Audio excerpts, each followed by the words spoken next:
against this batting order turned in by Joe Madden. It is brought to you by T-Mobile, and we highlight Jorge Soler, the 23-year-old Cuban-born rookie in his first postseason start. Did get a pinch hit appearance last night. Bryant, Rizzo, and Castro are hitless thus far in 2 postseason games, right in the heart of that Chicago batting order. Shutout last night, 4-0. That was John Lackey last night doing most of that work. And Eck, today it's going to be Jaime Garcia. You talked about his changeup.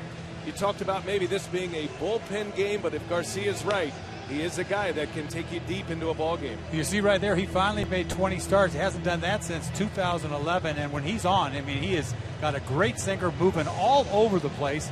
Got a swing and miss changeup. This guy, they've been waiting for him, and he's been clutch for them since the middle of August. So this guy, didn't expect to see him 20 starts this year, but you're going to look for a lot of ground balls from Jaime. Completely rebuilt left arm, his pitching arm, elbow surgery, shoulder surgery. Joe, how about the Cardinals defensively? Any changes here tonight? Well, first of all, Yadier Molina's left bum will be severely tested today with all those sinkers and changeups from Jaime Garcia. There is one notable change, and that's at first base where Brandon Moss will start this afternoon. We saw him come in defensively last night. That means that Stephen Piscotty's going to move out to right field. No Randall Grichuk tonight in the lineup. Holiday and Hayward in left and center, respectively. Good defense for St. Louis. Well, Piscotty was one of the headliners from last night. Had a couple of hits. He scored the first run after he doubled in the first inning, and then he hit that put-away 2-run home run as the Cardinals put 3 on the board in the 8th inning. Sellout crowd here in St. Louis as usual. And they are ready to roar here as we get Game 2 underway from Busch Stadium. Dexter Fowler, the switch hitter, will lead off against the left-hander Jaime Garcia. And I agree with you, Eck. This is a major swing game. It always is in a best-of-5 series, but especially with Jake Arrieta looming for the Cubs in Game 3 at Wrigley on Monday. And game on from St. Louis. Garcia deals Fowler down the line, foul, trying to jump in quick. Not a lot of history off of Garcia. They haven't faced him in about 3 years, so you look up and down the lineup, not much history, nothing to go on. You got shadows and a nasty sinker all over the place. Now, Dexter Fowler is a guy who has faced Garcia, one of the few. He's 0 for 9, and that's going to make him 0 for 10 career. And the first out of the ball game. That's how the evening begins for Garcia on a 6-3 putout, retiring Fowler. And now we'll get our first look at Jorge Soler in the starting lineup for the Chicago Cubs. I think we're going to see a lot of ground balls tonight, fellas. Both these guys are sinker ballers. They have a high percentage of their outs recorded by ground ball outs, so both infields will be tested. Garcia, 29 years of age, born and raised mostly in Mexico. He did play his high school ball in Texas and was part of that great 05 draft. There are MVPs and All-Stars all throughout that 2005 draft. 22nd round of that year, and a looping curveball to Soler misses. You're not going to see too many curveballs here from Garcia, but so clutch for him to have 20 starts this year. It goes without saying with Wainwright missing at the start of the season. They needed him.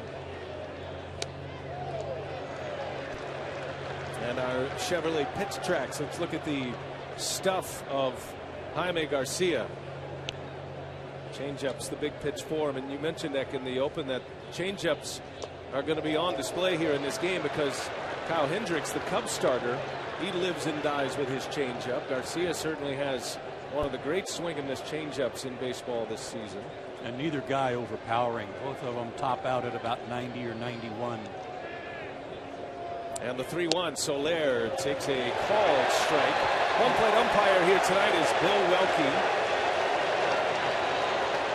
Joe Cousy was certainly in the headlines a little bit from last night. Everybody kept their cool. There wasn't too many discussions, not much said after the game. And Soler fouls that one back. Count 3 balls and 2 strikes. Perfect example of the way the ball moves. That 3-1 pitch came back over the middle of the plate full. I mean, it was hard to even catch. got called for a strike. I mean, this guy just tries to throw it down the middle and it goes every which way. Good note there on the changeup percentage. And that's a base hit. Soler down the left field line, and that's going to get to the wall. Soler on his way to second with a double in his first postseason start. And wow, you can hear Cubs fans making a little noise at Busch Stadium today. It looks to me like a 3-2 breaking ball. Look at that thing, a looping breaking ball right down the middle. You don't see much of those. Why he threw it, I'll never know, but double down the left field line. Easy double for Soler. And this is one of the things about Soler's game that's very impressive. Long legs, big strider. He can run, he can throw, he can hit with power. Good-looking player. Well, Madden going with the right-handed bat against the lefty. Soler had a pinch hit appearance last night, drew a walk. And now a double in his first at-bat. And that'll set it up for Chris Bryant. I mentioned Bryant, Rizzo, Castro, hitless in the postseason in the 2 games thus far. They are 0 for 21 combined with 6 strikeouts. And it has been 8 games going back into the regular season since Chris Bryant had a run batted in. It looked like a sure lock that he'd drive in 100 this year. He's going to be the rookie of the year in the National League. But the Cubs desperately need Bryant and Rizzo to get going at the plate. There's that changeup. I take that breaking ball and throw it in your pocket. Yeah. I would throw that. Perfectly placed, too. It was very loud here at Busch Stadium last night. It's interesting how quiet it is here to start this game. They were loud coming on the air. They were ready and hyped for this game, but a little anxiety here, I think, to get this one started. Maybe it's the slightly early start. Cardinal fans very savvy. They know who's looming next for the Chicago Cubs in Game 3. And so you win this one if you're St. Louis, and you're in a great spot to advance to yet another League Championship Series. As Bryant cuts and misses, now it's 2-2. Well, you see the movement on that fastball? I mean, I think it's just a fastball that happened to cut down and in. That's not a cutter. That's just a fastball with life. And he sometimes doesn't even know what it's going to do when he lets it go.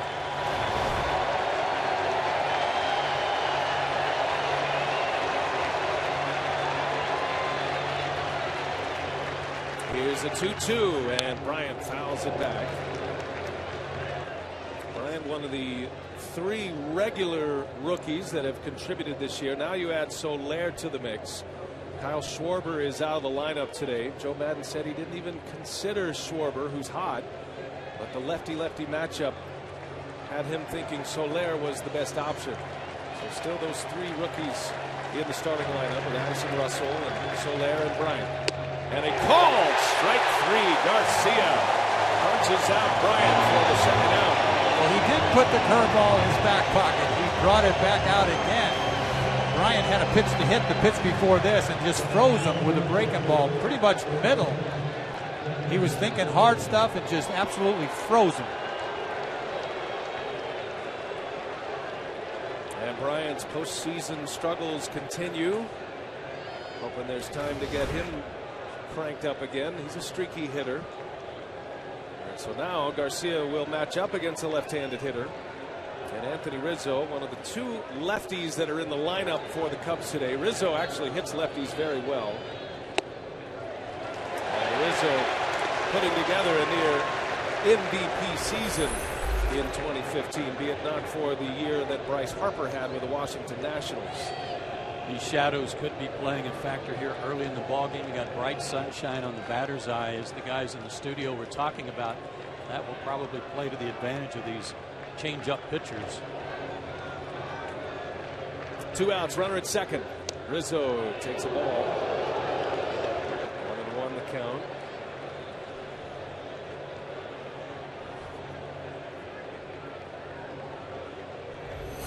Rizzo 0 for 3 yesterday. 31 homers, 101 runs batted in this year. He finished 3rd in the National League in RBIs. Did big damage against left-handed pitching this season. Had a good cut at that one. Got away with a hanging breaking ball right there. That was a pitch that Rizzo should have crushed. Bryant had a pitch to hit, and Rizzo just had a pitch to hit. I don't think you could see that one. I'm having to think that on Bryant's, he just lost it because it kind of came out of his hand high, and maybe lost it in that batter's eye because he couldn't pull the trigger.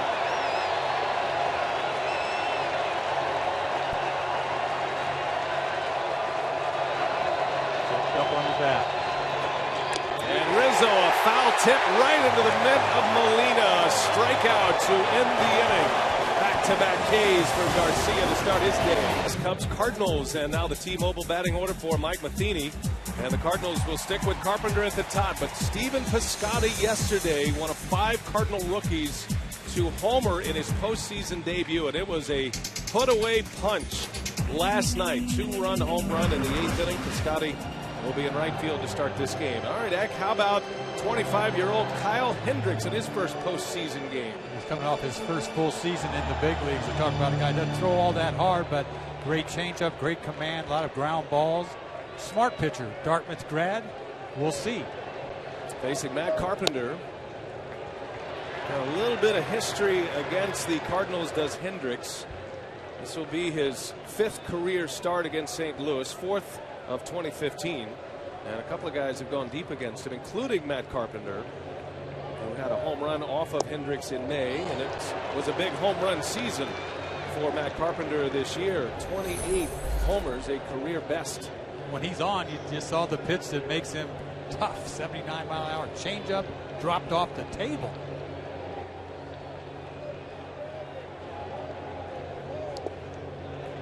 And went back to it. He misses low. Carpenter is the guy who gets it going for the St. Louis Cardinals. He's an excellent leadoff hitter, Joe, but he brought the power game to his game this year as well. Slugging percentage up, home runs are up. We talked with Mike Matheny before the ballgame about several of their hitters who he believes would come more. And that ball's deep into center field. Fowler, who plays shallow, on his way back, and this ball is gone. Carpenter out of the gates. Solo home run to start it for St. Louis.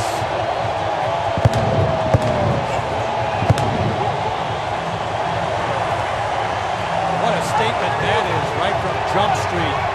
Tries to slip a fastball by him. A mediocre piece of cheese is what this is. Huh? Right down Broadway. 87 miles an hour. You see Kyle Hendricks just drop his head. Carpenter crushed this ball. Matt Carpenter said yesterday it was about getting into good pitch counts where he could go for it and expecting pitches in those counts. I'd say he guessed right and got one he could handle. What a start for the Cardinals. Carpenter does that a lot. 22 of his 28 homers this year came out of that leadoff spot. Gives the Cardinals a huge lift early, and now St. Louis already with 3 home runs in this series, 2 in the 8th inning last night, and now a leadoff home run for Matt Carpenter here in the first inning today as Piscotty, a wave and a miss, down he goes on strikes.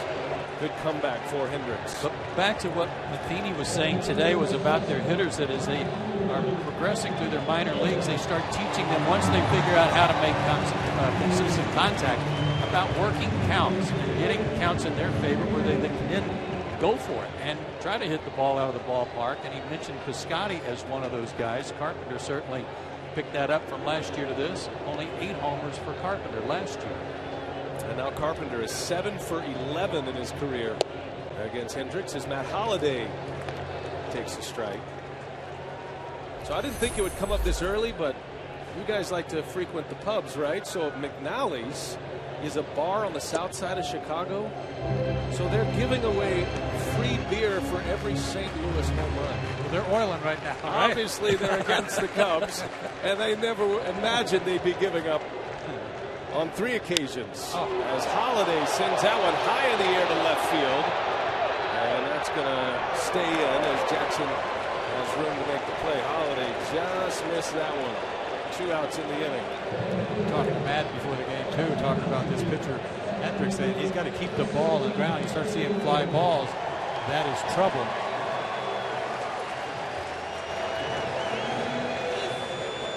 Hendricks was 8-7 on the year. He had a low number of decisions, not because he didn't start much, but because he had 17 no decisions this summer. And those were Cub records. Here's Jason Hayward. Hayward back in that cleanup spot for St. Louis. He's starting this game because he was hot in the last couple of starts. I think that had a lot to do with it. Yeah, 2 straight starts of 6 innings and shutout ball in each. Hendricks was racking up strikeouts as well. It looked like a dead heat just 2 weeks ago on who that third starter was going to be if they advance into the division series. Jason Hamill or Kyle Hendricks. You could even throw Wood in that mix as well. Wood remains in the bullpen. Hamill's going to get game 4 unless they need him out of the bullpen here tonight. Joe Maddon said he wouldn't hesitate if he needs to make this a bullpen game. But he was very hopeful that Hendricks is going to be able to pitch deep into this one. If he can give him 6 innings, which I think for Hendricks would be considered deep into a postseason game, Maddon and the Cubs would be ecstatic. 2-2 the count on Hayward.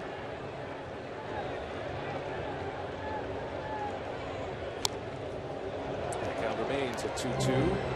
It's funny how his changeup, he punched out Piscotty. It was a changeup. It looked like a slider. He can make, like you said, he can make it go both ways. And he can cut it.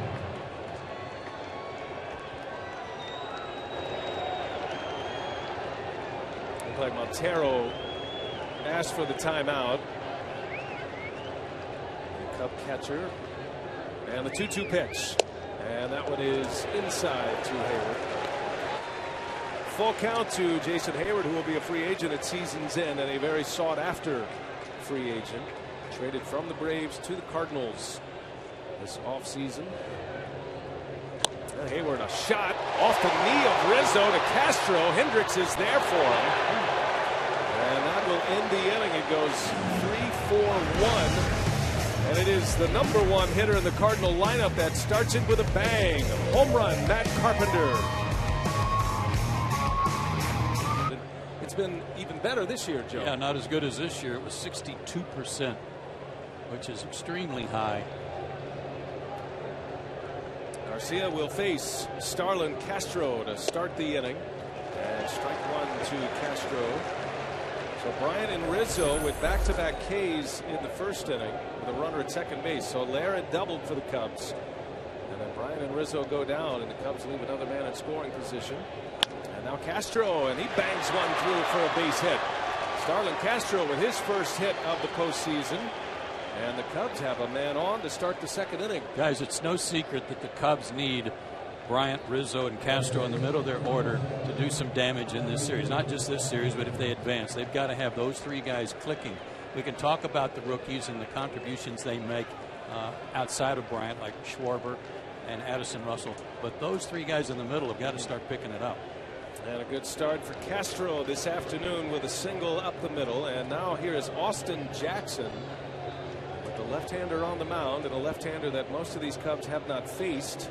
Maddon goes with one of his bench players, Austin Jackson, who the Cubs acquired from the Mariners. He was a Yankee, and then he was a Detroit Tiger. That big trade that involved Curtis Granderson, and has made his way to the north side of Chicago. He went to Seattle late last year. They added him. They almost won it last year, Seattle. Saw what happened to Seattle this year. Everybody picked them. They went nowhere. A lot of experience in the postseason for Jackson, too. You saw 36 games.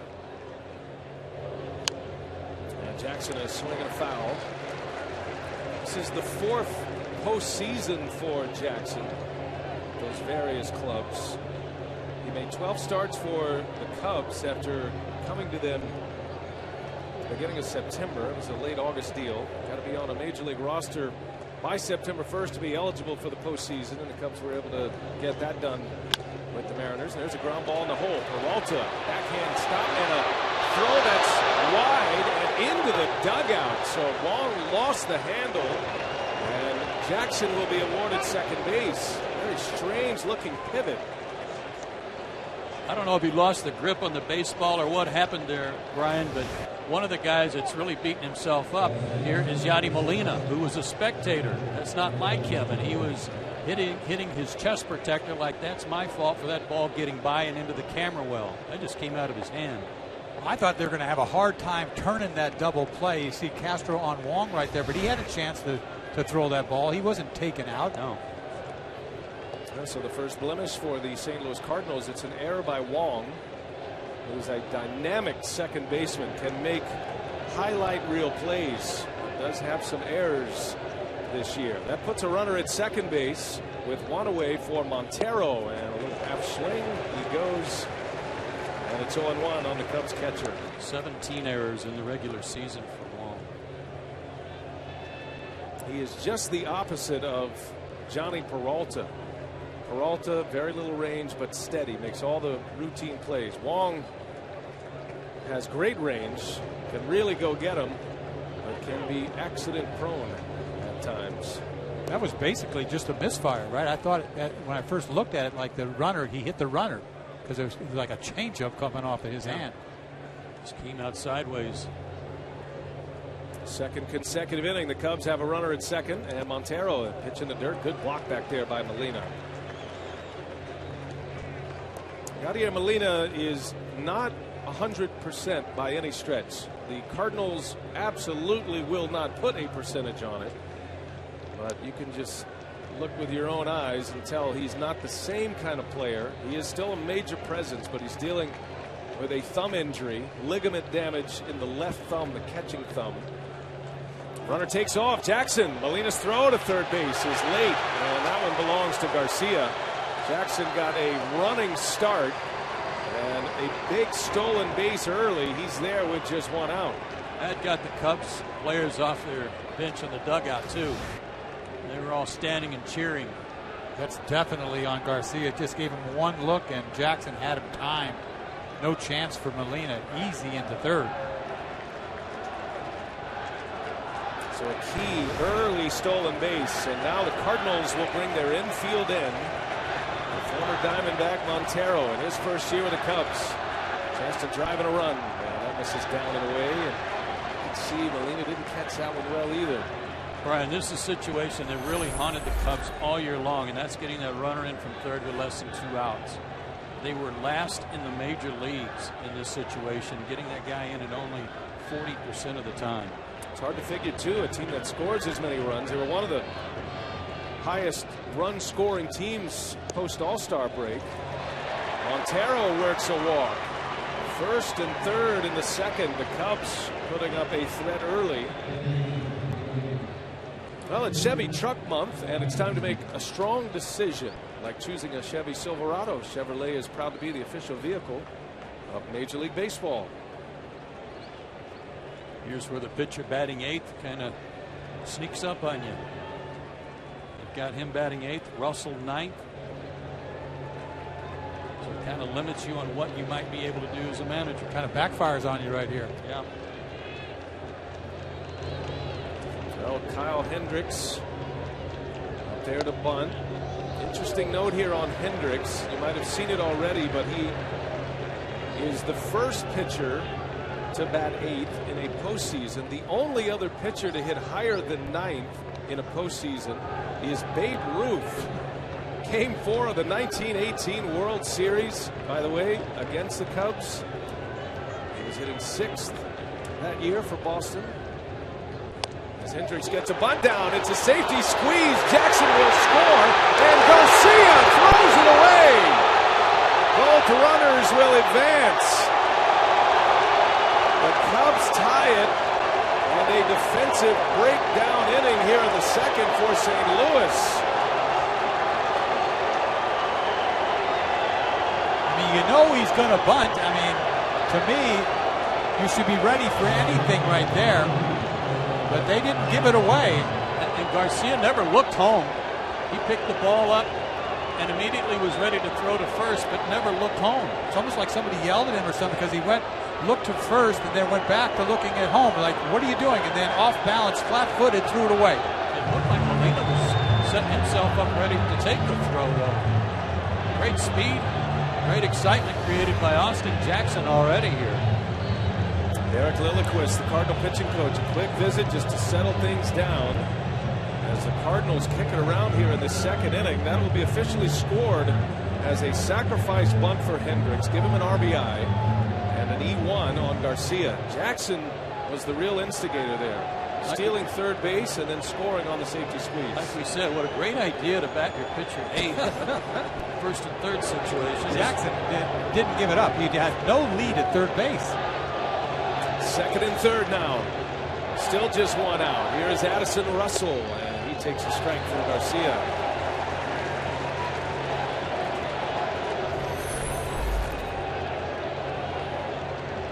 It's one of Joe Madden's favorite plays. He's been using it a long time. First and third, one out, that bunt.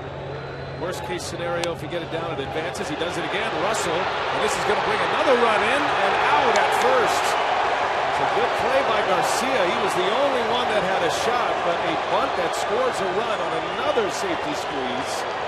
And Joe Madden, desperate for runs on the board, plays a little small ball here at Busch Stadium. You know what I love about it is the fact that he did it with the catcher at third base, a guy who doesn't run well in Montero. But it was a safety squeeze, like you said about Jackson. Heck, he wasn't running until he saw the ball down. Where do you ever see back-to-back safety squeezes? You talk in Montero, and you see Garcia. It's just a matter of looked like he was going to throw that one away too. It's like he's shocked out there that they're bunting. It is the second out. Now a runner at third for the top of the order, and Dexter Fowler. Boy, what an inning for the Cubs, and what a defensive breakdown inning for St. Louis. All started with that pivot at second base by Wong. Fowler takes one inside. Dexter almost had a game-changing moment yesterday. He hit a long fly ball out to right that would have given the Cubs a 2-1 lead had it been hit maybe another half an inch onto the barrel of the bat. It ended up about a foot short. Chopper, tough play. Peralta coming in. Bare hand, no play. Another run is in. And the ball has not left the infield in the second inning, and 3 runs have scored. The Cubs lead by 2 now. I'm with you, Brian. That stolen base at third by Jackson kind of set the tone for this whole inning. Needless to say, the errors have played a huge part, but the Cubs have basically sent a message with that stolen base saying, we're not just going to sit back and wait for a home run. Do or die play there. He never would have gotten Fowler anyway, but he gets a ground ball and a ball about chest-high fastball to begin with. That was like incredible that he hit a ground ball to begin with. But like you said, Brian, nothing hit hard this inning. Inning started with a Castro single to center field, but all these run-producing hits and bunts, 3 of them, all in the confines of the infield. As Soler, who doubled his last time up. Oh, this is a great bounce back for Chicago after Matt Carpenter homered in the bottom of the first inning to lead off. The Cubs answer quickly. He's a little out of sorts there, Garcia. Ball up. I would be too with all that just took place. Soler looks very cool and calm. That first hit can do that to you sometimes. He's had 2 plate appearances in the postseason and a walk and a double. Soler missed a lot of time this year, about 2 months altogether. Had a bad ankle injury that knocked him out for about a month, and then he had an oblique injury after he came back, and that shut him down for about a month as well. And the Cubs were very concerned that he was not going to have enough at-bats and enough playing time to make the postseason roster, but he did make it, and they're glad they put him on that roster now. I know this. You got to think twice before throwing Soler that curveball again. He went and raked into the left field corner his first time up. Everything's up. All this stuff, everything, all the fastballs are up. This at bat. Fastball to Fowler was up.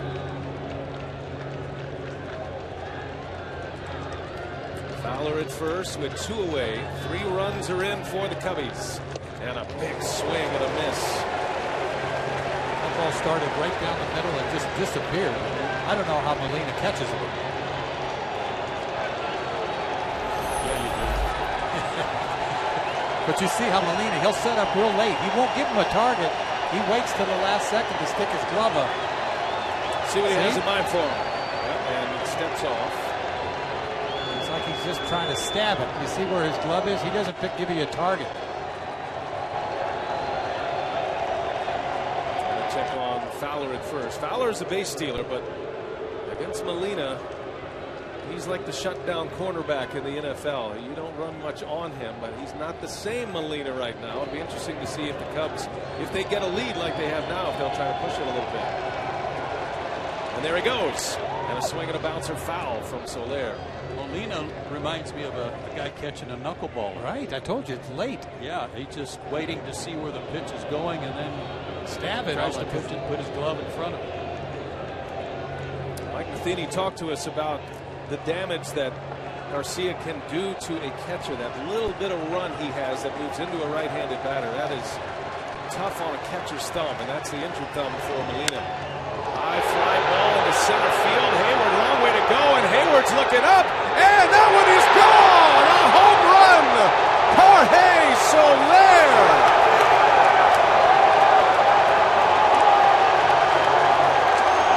Welcome to the postseason, senor. 5-1 Chicago. Joe, he threw that breaking ball again. Left it up out over the plate. Doubled the first time up. This is damage right here. Ball carrying today. I don't know if that ball goes out at night, although I think he crushed it. Just look at that hanging breaking ball. Yeah.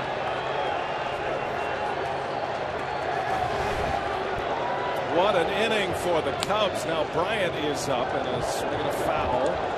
Cubs show their sick power they have from those young kids. I've heard nothing but crazy things about Soler, and I finally see him hit the ball the other way with authority. Yeah, he's extremely strong, outstanding talent. And now Bryant sharply on the ground to Peralta.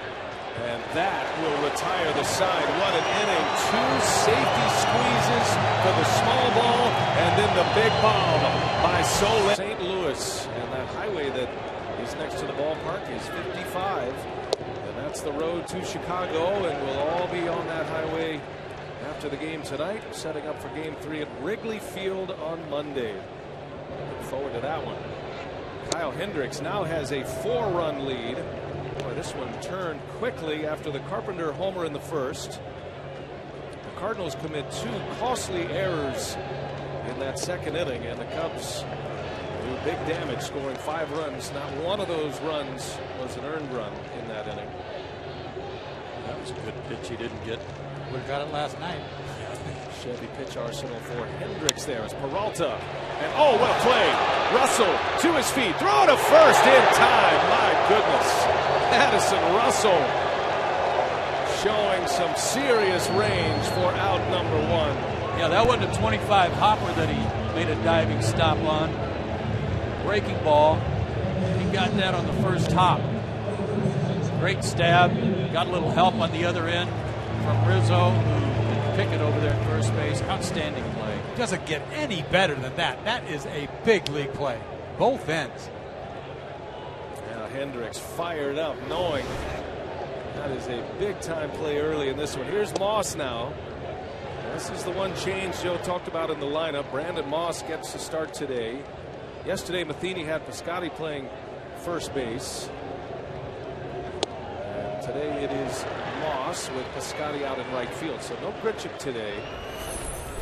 Well, Moss finished the season swinging the bat pretty well, Brian. That was one of the reasons he made the change. He wanted to see if he could carry that into this postseason. One of their hotter hitters. He was 4 for his last 7. 4 hits in his last 7 at-bats in those 3 October games. Had a couple of doubles as well and 2 walks. He's been packed up for a while to get this start, and Hendricks gets the strikeout.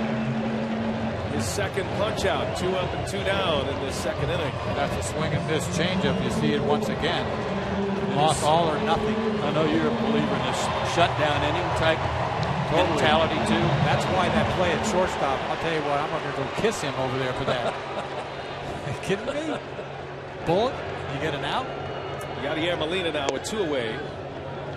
Molina been taking a lot. Lance Lynn started warming up just at the end of that last inning with Garcia on the mound. He has continued to throw while the Cardinals are at the plate. Might give you an idea that he's coming in for the 3rd inning. We'll see. Garcia with his head down, dejected on that bench. And one of the errors was his error that really set up the inning as Molina into right field. Back on it, Soler with the glasses on, and that's a 1-2-3 inning. And that shutdown inning you're talking about, Ed. Led to a big inning. It also led to him leaving the ball game. And the box score is going to show that Garcia pitched 2 innings, no earned runs, but he's out. Lance Lynn is the new Cardinal pitcher. Made 31 starts for St. Louis this season, and now working out of the bullpen in this postseason. This is a guy that may have started game 2 if he was throwing the ball well, but he's given them what, a lot of innings this year. 31 starts on the season, 12 wins, a low ERA. This guy throws nothing but fastballs, but 85% fastballs. A lot of experience in postseason. This is his 24th appearance in postseason. 14 out of relief, but you see the fastballs there galore. Yeah, that's a different guy than what was out there moments ago. This guy is a power pitcher, 90 to 94. Hard slider. Anthony Rizzo leads off for the Cubs. Cardinals got a run on a Carpenter homer in the 1st inning, and then the Cubs score 5 runs in the 2nd. And Rizzo draws the walk, and that might be the thing that gets him going. Rizzo still hitless, but that's a walk to start the 3rd inning. Mike Matheny's had to go to plan B early here. Lance Lynn, one of his starters on the original schedule, one of his 4 starters for this NLDS. Michael Wacha and Lance Lynn. Lynn was scheduled to pitch game 4. They'll make the adjustment for that down the road. They need him here in game 2 this afternoon. Michael Wacha will get game 3. He's got Jake Arrieta to deal with on Monday at Wrigley. Dennis, I'm curious about this quick change. I know it was a 5-run inning. They were all unearned. One of the errors by Garcia himself. Do you think they kept Lynn warming up because maybe the body language of Garcia when he came to the dugout, that he was down in the dumps and thought, we need to get him out of there? I thought he lost it, didn't you? I mean, I really did. I said he's out of sorts. I mean, he really was. It just affected him. Those 2 plays, it can't help but affect you right there. I mean, you make a bad throw, you duplicate it again. He almost threw it away again, and he was up, to begin with. From the 1st inning on, he wasn't really down in the strike zone. And those 2 hanging breaking balls to Soler to tip off 2. Then has come in and he has thrown 6 consecutive balls here. Starlin Castro got it all started last inning, had a single back up the middle. Not an easy thing to do, all of a sudden come into the bullpen after starting all year long. I don't care if you have history, haven't done it before. You've been starting all year. He's been starting for a while as well. There's the first strike after the visit from Molina. Cardinals have Lynn in the game, but they still have activity in their bullpen right now. So, Eck, you said when we hit the air, this feels like a bullpen game. I thought maybe that was skewed toward the Cubs with Kyle Hendricks making his first career start. Castro with a hit and run on. That's a base hit to right. And Rizzo never slowing down on his way to 3rd. The Cubs execute the hit and run to perfection. 1st and 3rd with nobody out in the 3rd inning. You know you're going to get a fastball. It's a perfect time to do it. He can't throw strikes. He's trying to throw right down the middle. Yeah. Just trying to throw a strike. And he did get a perfect one to go to right field on. That's classic. A guy, Rizzo, doesn't run all that well, but he could have walked into 3rd. Castro doing a nice bit of hitting right there, hitting the ball the other way. Castro has been a great hitter in this game at times. Matter of fact, he led the National League in hits as a 21-year-old. He's in the dirt. Molina keeps it in front, close enough. Everybody holds their ground. Well, since he came into the league, BA, the only guy that has more hits than him is Andrew McCutchen. Starlin Castro with 991 hits since he debuted in May of 2010. Cubs were a little concerned maybe they lost him a little bit. Addison Russell took his job at shortstop, but Castro's been swinging the bat well since early August, and he's given him 2 big hits in this one. And finally the Cubs getting production from the middle of their order. Jackson shows bunt. Why not? It's worked twice already. The Cubs are going to safety squeeze the Cardinals to death here in this game.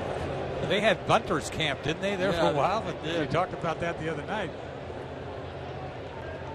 But everybody knows how to bunt in this lineup. No shame in bunting, especially when it works.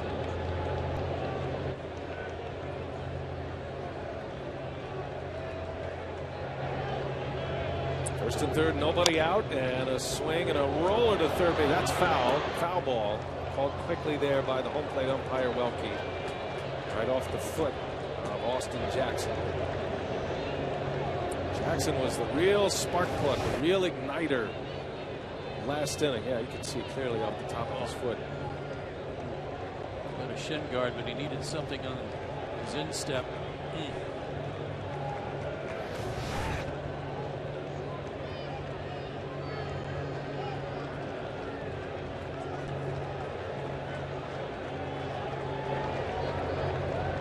One ball, 2 strikes. Cubs have him at the corners. And that one misses a 95-mile-an-hour fastball. Gary Jones going through the signs again.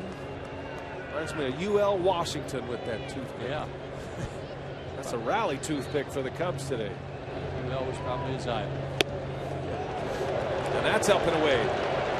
So Lance Lynn has come out of the bullpen, and he has struggled to find the strike zone. Cardinals have another reliever loosening and ready to come in. Carlos Villanueva is in the St. Louis bullpen. Full count to Jackson, and a swing and a miss. Down he goes on strikes. Lance Lynn needing that one big time. First out of the inning is a strikeout.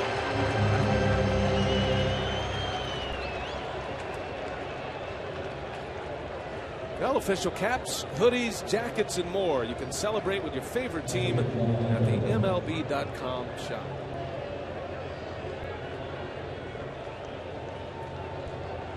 A lot more Cubs fans, at least a lot more Cubs fans in their Cubs gear today than last night. The series will take a day off tomorrow and then pick back up at Wrigley Field on Monday. That is going to be a great atmosphere there at Wrigleyville as Montero with a big swing and fouls it back. Well, I'll tell you, looking for a ground ball right here, double play would be huge. And this game's getting out of hand. You don't want to score anymore. It would be a little momentum boost if they can get out of this inning. Montero looks like he's trying to go deep. And he certainly has the pop to do it. 15 home runs this year. Cubs got him from the Diamondbacks. He brings a lot to the table. He is their everyday catcher. Yesterday, David Ross started. David Ross catches John Lester. That's why he got the Game 1 call. But it's typically Montero behind the plate.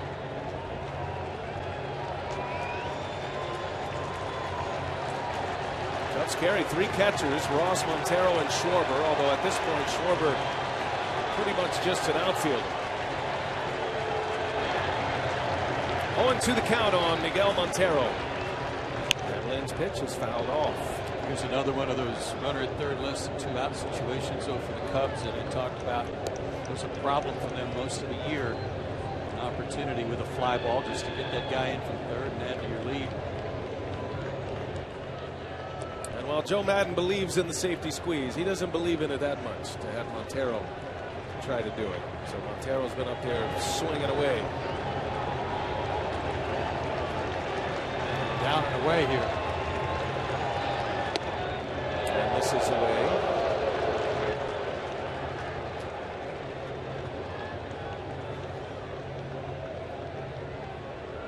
Cubs grounded into the second fewest double plays in the major leagues this year. Only the Rangers grounded into fewer double plays. Montero would be the candidate. And Montero with a big swing. That is no two-strike approach right there. That's a full-on hit one into the bleachers swing. He's trying to get one in the air over the seats. I mean, that's what he's doing. It's a weird situation with a pitcher on deck. You got to be careful, but he's going after him. And that may be why Castro is still at first base. Even if he swipes second, right, put Montero on and work to Hendricks. Big spot for Lance Lynn. Here's the pitch, and Montero ground ball. That is past Moss. Wong's got it, and Lynn is there for him. However, another run comes in for Chicago. A well-placed ground ball by Miguel Montero. And a run is in on Lance Lynn. The Cubs now have a 6-1 lead in the third inning. That was a good at bat. He fought off some pitches, had some good hacks and some fastballs. And on that, what looked like an off-speed pitch, able to top it into an RBI. He did a good job because he didn't hit the ball hard. He hits the ball hard, it's a double play, but I agree, he had a good at bat. And these 2 run-scoring innings for the Cubs, set up by various small ball plays, the safety squeezes, the stolen base at third. Good swing. And that telling us before the game that Hendricks can swing it. Well, his numbers wouldn't tell you that, but that doesn't always mean much. He's just in his first full season in the big leagues. He hit 50 this year. Oh, 50. Yeah. That was a hard 50, though. I think that's a good idea, though, what you just said. What'd you hit this year? 50. 50 what? Well, he did drop down a beautiful safety squeeze last inning. Cubs used the hit and run earlier this inning to set up their run. You notice I don't say anything. I'm not talking about hitting. Pitchers hitting. They just don't. 0-2 the count. Runner at second, and Hendricks takes a ball high from Lynn.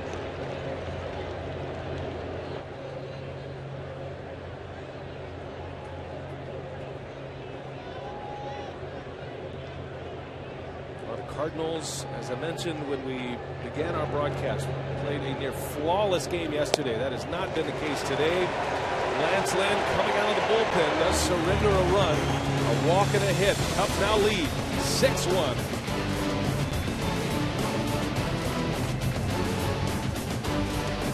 Did not. I'd be lying if I said so. We've been working on different things. You got to be prepared for a lot of different stuff this time of year. You can't always rely on the home run.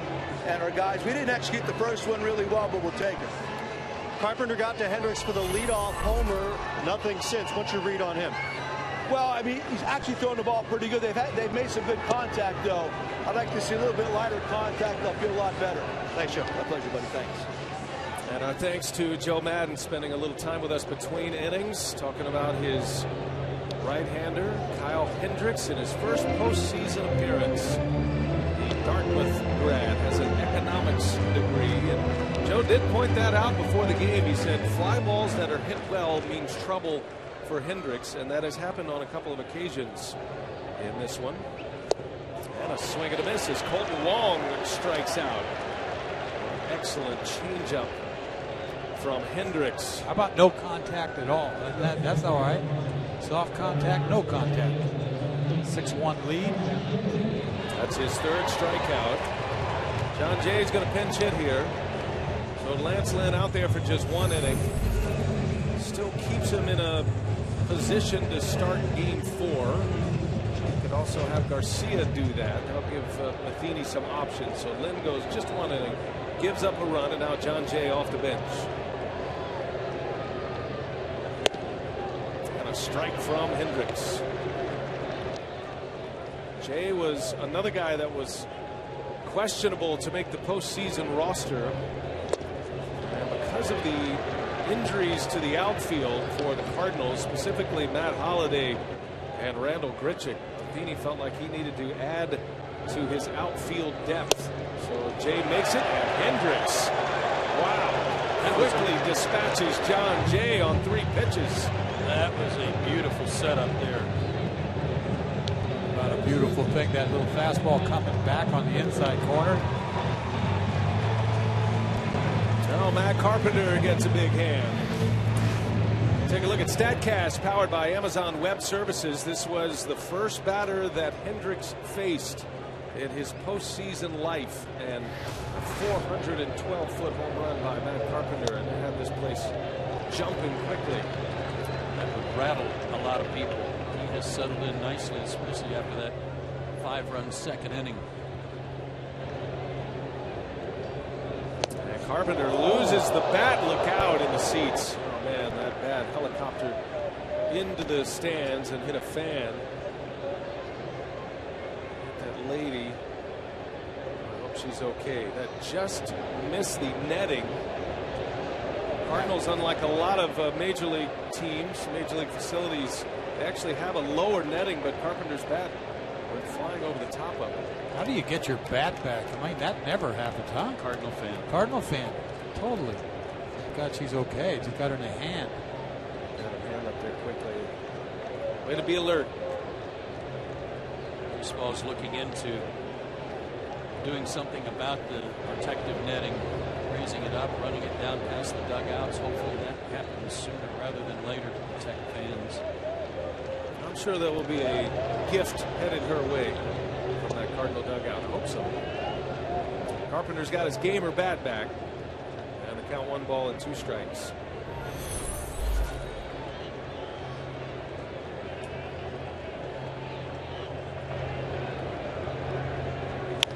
Carpenter, little jam shot, pop up, long run for Russell, and he'll run it down for the out.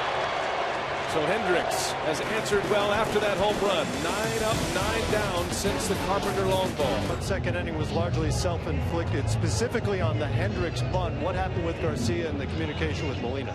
Yeah, I think he just came up first looking the wrong base. And, you know, we can't give a team like this in these kind of situations the extra outs, the extra bases, also with the ball not turned to second base. You know, those are plays these guys make. Today he got away, and it cost us 2 runs. Was the plan for Lynn to just go 1 all along? Just kind of watch, see how it looked, but this was his day for a side anyhow, so we could get him in, get him out. Maybe get an opportunity to put another bat in there to get us going. Thanks, Mike. All right. And our thanks to Mike Matheny, Addison Russell for out number 1. So the Cardinals have made a pitching change. That's why Matt referenced the 1 inning for Lynn. We saw the pinch hitter John Jay, and the new pitcher is Carlos Villanueva, a former Cub. And he is in there for the Cardinals. His first postseason since 2008.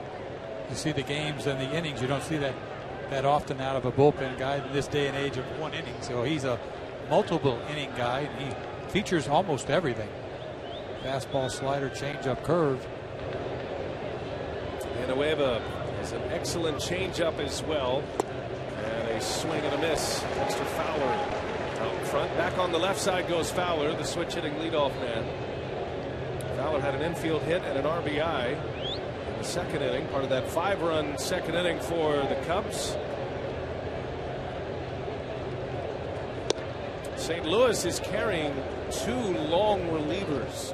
Villanueva's the right-handed option. Tyler Lyons is the left-handed option for Matheny. You see the Chevy pitch arsenal for Carlos Villanueva this year. And Fowler, a hot one over to first base. Nice pick by Moss. And out number 2 for Carlos Villanueva. And Villanueva's not a burner either. He's high 80s, low 90s, relies on sinking action and that slider to get some ground balls. He's already gotten 2 here this inning, although hard hit. Looks like an easy play in slow motion, doesn't it? That ball has some hair on it. Now here is Jorge Soler now. He has been the big bat in this Cubs lineup. Joe Madden played the card, put Soler in the lineup, and he has delivered. Had a ringing double to the fence in the first inning, and then he hit a bomb in the second inning to cap off a 5-run frame for the Cubs.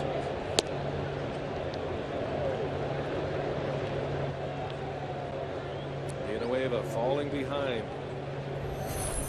Soler, 23 years of age, signed a 9-year contract as a 20-year-old as a free agent defecting from Cuba. Matter of fact, it was Yoenis Cespedes that was the first guy that year. That was 2012. That was the first window in the Theo Epstein, Jed Hoyer era in Chicago, and missed out on Cespedes. It was thought, rumored to be, that the Cubs had a good chance at Cespedes that year. He ended up going to the A's, signed that 6-year deal with Oakland. But then they got their man, Soler, signed him to a 9-year deal, but knew he needed a lot of seasoning in the minor leagues. Well, he made it quickly, and he's having a major impact on this game. That's his 4th trip on base in this series, his 3rd today. I thought he had a really good at-bat last night when he drew the walk from Rosenthal. He's not going up there just free swinging, just trying to hit one into the seats on every swing. He's drawing his walks, and when he does get a good pitch to hit, he's not missing. Keeps the inning alive for Chris Bryant. 0 for 2 today, a strikeout and a ground out.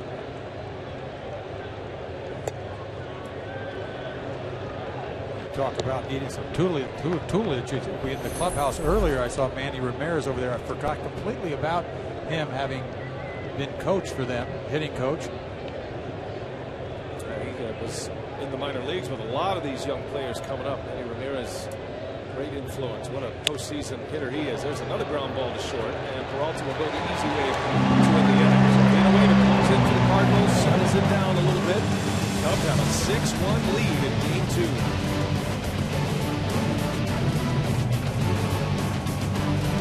Kershaw and the Dodgers, and then tomorrow back in the American League, and the Texas Rangers have a chance to be the first to advance. It has been interesting in this postseason thus far that the road teams have done the damage. 6 wins, 2 losses for the road teams in the postseason so far. Stephen Piscotty leads off for the Cardinals. By the way, in that Mets-Dodgers game, that is Zach Greinke, the ERA champ in the National League, against Noah Syndergaard. 4 for the Mets. Tough year to try to win the Cy Young, huh? I mean, really. A lot of candidates, a lot of guys that certainly are deserving. Greinke's one of them. And we're going to see the other one on Monday. There's Piscotty with an obvious hit. Stephen Piscotty just keeps on hitting. 2 last night, including a 2-run homer and a leadoff single for the Cardinals here in the 4th inning. Interesting note on Piscotty that when the Cardinals were not able to re-sign Albert Pujols and he signed with the Angels, the Cardinals got a compensatory pick, and it turned out to be Stephen Piscotty in with the 36th pick overall in 2012 draft. Kid hits the ball all over the field. Here's Matt Holliday now. And Holliday jumping on the first pitch. A high pop up. Back is Russell in the grass, and he'll call it. Now Jackson wants it. And Jackson makes a play for out number 1. One of the nice things about Jackson being in there today, that gives them 2 center fielders, theoretically. Austin Jackson, a very good center fielder in his own right. Dexter Fowler's been the center fielder all year long for the Cubs. Both guys with great range.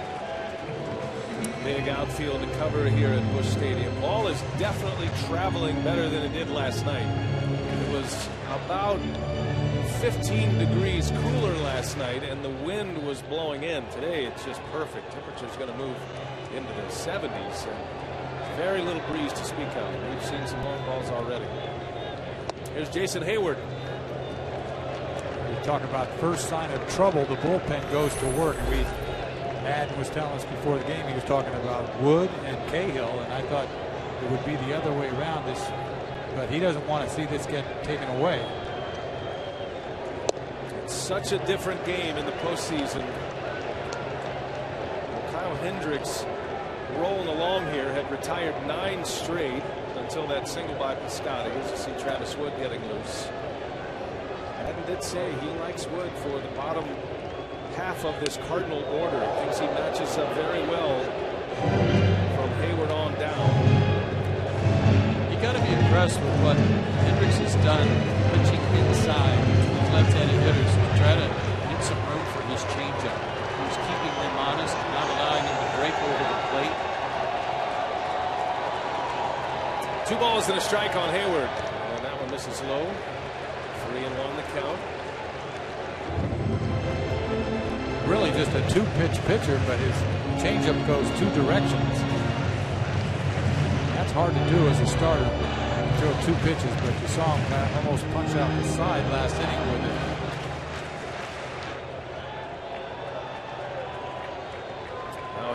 hitters count. He's the cleanup man once again today.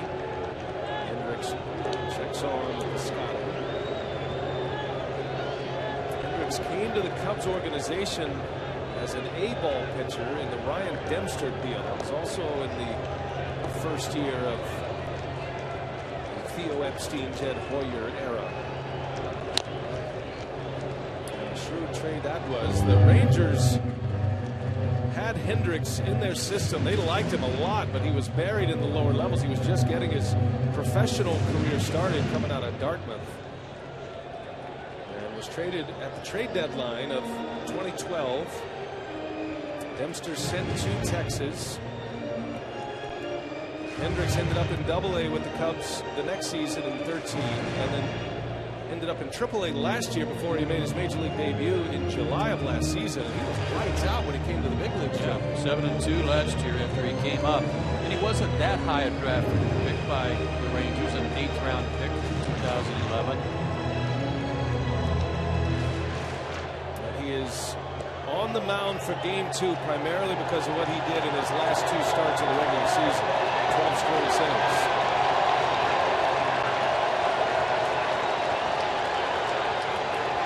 Piscotty at first, and another check on him.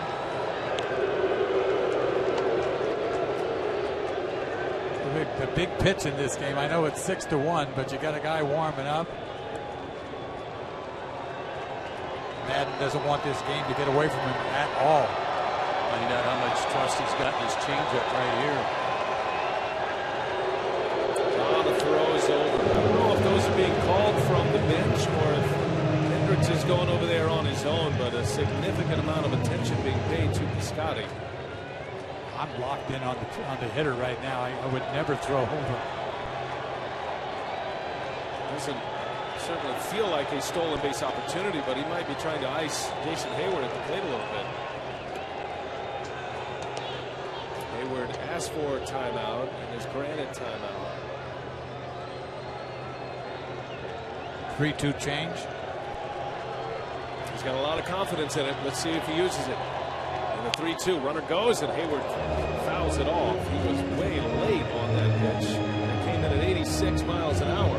Goes to show you, 86 got in on him. He was sitting on that changeup. Yes, he was. Pretty good job of fighting it off by Jason.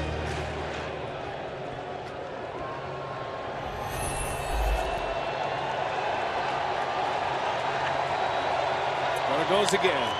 Rolls over one. And Castro makes an easy play for the second out. Piscotty will advance to second base. 2 gone in the inning. Well, StatCast powered by Amazon. We look at this great play by Addison Russell. The arm strength from that position is impressive. Yeah, it was. That was amazing. 77 miles an hour from that angle after the diving stop. I like the step and the dive more than the arm. Looked like a bit of a tricky hop as well. That robbed Peralta of a base hit. Back in the second inning, that play by Russell. First runner in scoring position for the Cardinals. 2 for 7 in that spot last night. And this has been an area of concern for Hendricks as well this year. So in this exact scenario, 2 outs, runners in scoring position, opponents with a 328 batting average against him. Very high. Peralta, big swing, fouls it back. It's 0-2 on the Cardinals shortstop. And it's just because he throws so many strikes and he doesn't walk that many guys. He's Definitely on the plate. Definitely. You're going to make contact. He's not a strikeout guy. I mean, he gets his strikeouts, but I wouldn't call him a strikeout pitcher. 2 outs, no balls, 2 strikes on Peralta, and a swing and a miss. He struck him out. Kyle Hendricks, with the bullpen active, puts up another 0, and the Cubs still lead 6-1.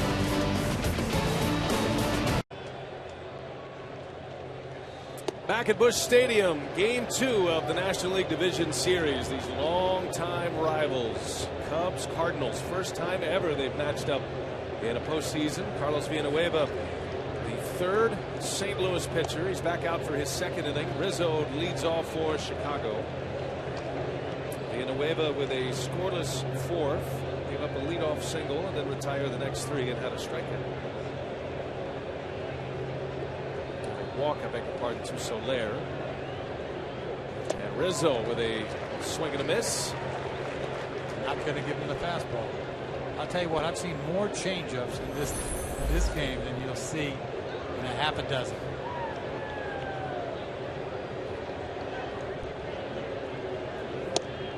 And this is down and in. So Rizzo has gotten himself into a hitter's count.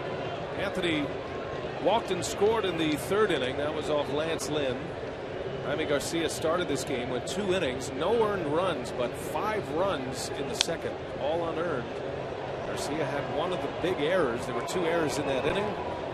Cubs had a couple of safety squeeze bunts executed perfectly, and then Soler hit a 2-run home run, the capper in that second. Shift is on for Rizzo, and the 3-2 in the air to left. Easy enough for Matt Holliday. There's out number 1. There's a follow-up on Jaime Garcia. And for more on that, let's check in with Matt Weiner. Yeah, Brian, as you mentioned, it was an ugly outing for Jaime Garcia, and it hasn't gotten any better since. The Cardinals tell us he is suffering from a stomach virus. No telling at this point if that had any impact on his performance, but he is back in the Cardinals clubhouse, presumably seeking treatment. All right, thanks a lot, Matt. So now you start to think about the series moving forward. It was interesting when Matt interviewed Mike Matheny.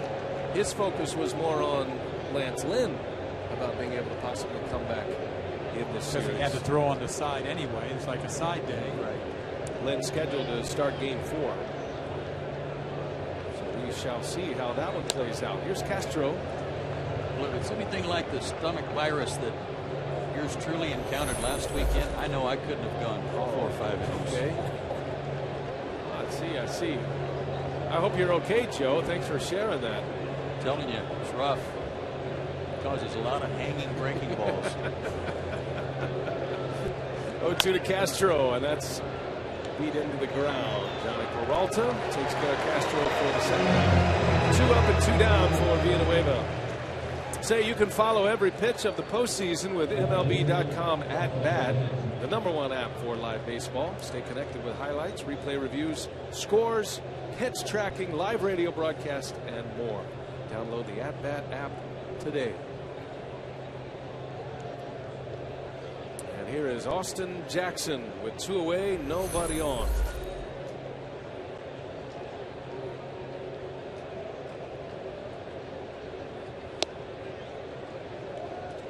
About the insertion of Jackson and Soler into the lineup today.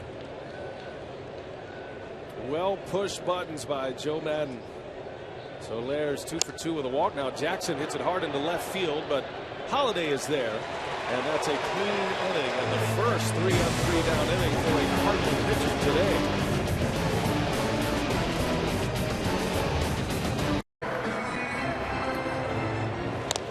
And a first man on, Brandon Moss. That is a foul ball. Chris Maloney on the microphone today. He did decipher a little bit. Back on the line, busted up is what he said. Line drive, get back to the bag, right, Joe? And busted up means double play. Yeah, break up the double play. Busted up. So that makes perfect sense. Chris Maloney's actually the symbol of what the Cardinals' player development and their consistency is. He's been in the Cardinal organization for a long, long time. He's a minor league manager in the St. Louis system. His father, Con Maloney, a great owner, minor league baseball owner, Cowboy Con Maloney, his dad in Jackson, Mississippi. And Chris has been here a long, long time, and that's really the difference in the Cardinals system. Everybody wonders, how do they keep producing this talent year after year? They make shrewd trades, they go out and get free agents, but their player development system is second to none. You talk about rewarding their coaches, and you stay in the system long enough, next thing you know, you're in the big leagues. And Moss with a swing and a miss. Kyle Hendricks goes back to the changeup. He carries on here in the 5th inning. That's his 6th strikeout. This has been impressive. It really has. A lot of swings and misses with that changeup that goes both ways. This one goes away from a left-handed hitter. He's thrown some that went like sliders to right-handed hitters. Two-pitch pitcher, but this has been awesome what he's done so far. Yadier Molina now takes strike one from Hendricks. Dennis, last year he averaged 5.3 strikeouts per 9 innings. This year 8.4. And it's not because his velocity went up. I mean, look, you see right there, it looks like a slider. That's a changeup. So the bullpen busy. He's got some backup working too. Trevor Cahill, Travis Wood getting loose. There's another changeup that Molina fouls off. I'll tell you what, you've got to be smart when you throw 87 and get guys out. Huh? I mean, seriously. It's interesting to hear Hendricks talk about his arrival to the big leagues. Now, they don't have near the scouting reports and the video in the minor leagues that you have in the major leagues. There's some, but not to the extent that you have in the major leagues. And here's a guy who is a great thinker, and a breaking ball. Down goes Molina, and back-to-back strikeouts for Hendricks. 7 punch-outs and 3 in a row. Once again, going both directions. Is that a slider or a changeup? You got me. 80 mile an hour. That's a changeup, right? I mean, he's got all those fingers on it, and it goes the opposite direction. This is a clinic of changeups. I've never seen anything like it. The cut change. Cutter changeup. The sinking change, and Long sends one way back, and that one is way out of here. Cole Long, on his 25th birthday, has a postseason home run. And a quick strike for the Cardinals. 6-2 Chicago. Right there, we're talking so highly about this performance. He's got room to give up this bomb. That's a changeup that he left right down the middle. I think he's sitting on it. You know what? But it's a solo shot. Nobody on base in front of it. He's got a lead. He's trying to throw strikes. He got tagged. Long's been a terrific postseason performer. His brief career as a member of the Cardinals. A birthday today, and they'll have a memory. Brings the Cardinals within 4. Got a pinch hitter now. So Villanueva does a good job for St. Louis with 2 scoreless innings, and now he'll be hit for. Randall Grichuk will pinch hit for the Redbirds.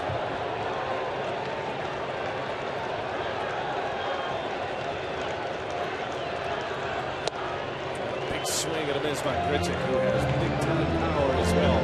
Mike Matheny says he might have the most power on the club, and that includes Matt Holliday and Matt Adams.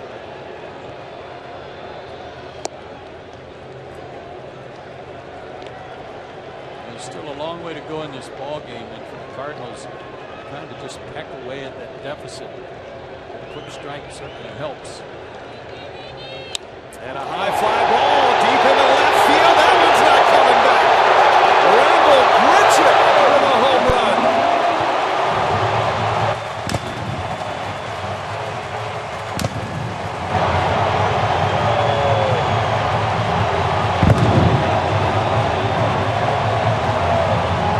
It is a 3-run game, back-to-back jacks by the St. Louis Cardinals.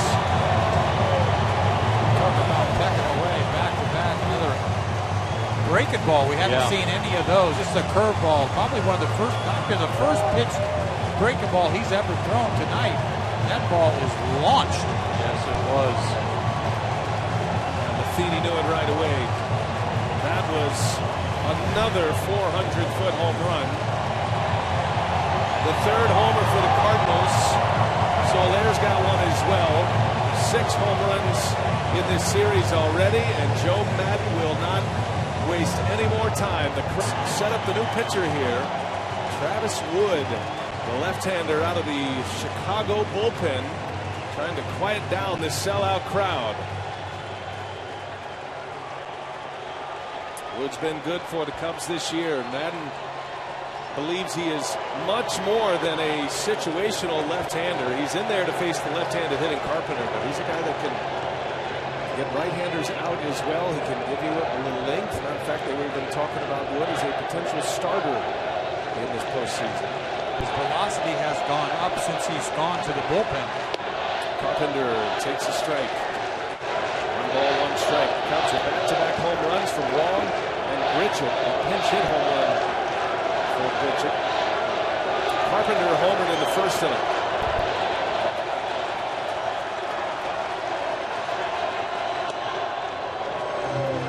Oh, it didn't miss by much. Carpenter is so pesky in spots like this. Trying to work those counts where he can cut it loose. He throws a lot of cutters. He's got a curveball when he uses it right over the top. And he missed. Same spot.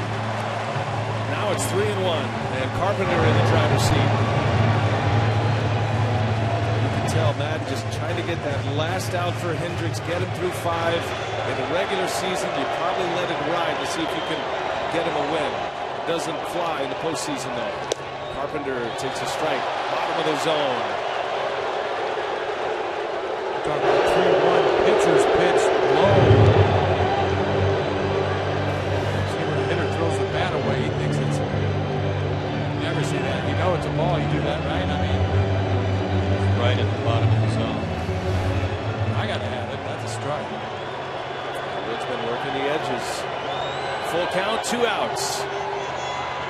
And Carpenter goes a strikeout for Wood. Big out for the Cubs. But St. Louis is right back in it. Back-to-back home runs. Colton Wong and Randall Grichuk. It's 6-3 Cubs as we go to the 6th. Are back in it. It is a 3-run game now, and Matheny goes back to his bullpen. Seth Maness will enter, and Miguel Montero at the plate for Chicago. We go to the 6th inning, game 2 of the National League Division Series. Maness, a lot of ground balls. Sinker not overpowering by any means. 5th in the National League in appearances. Seager's used a lot. This guy's got good action though on his fastball. Moves a lot. Carlos Villanueva goes 2 scoreless innings for the Cardinals, and a big swing and a miss. Montero and a 2-1 count. Chevrolet pitch tracks for Seth Maness. We'll see his breakdown. And Montero was late. Fouls it off. No cross seamers there. I think probably 2-seam with his fastball. Well, this guy's been in a lot of postseason games for the Cardinals over the last several years too. 15 postseason games and an 0.84 ERA. He's done a wonderful job for them. Getting out of innings, he can get a lot of double plays. Or in this case, starting an inning clean. Only the Pirates had a better ERA from a relief corps in the National League this year. Cardinal starters had the best earned run average.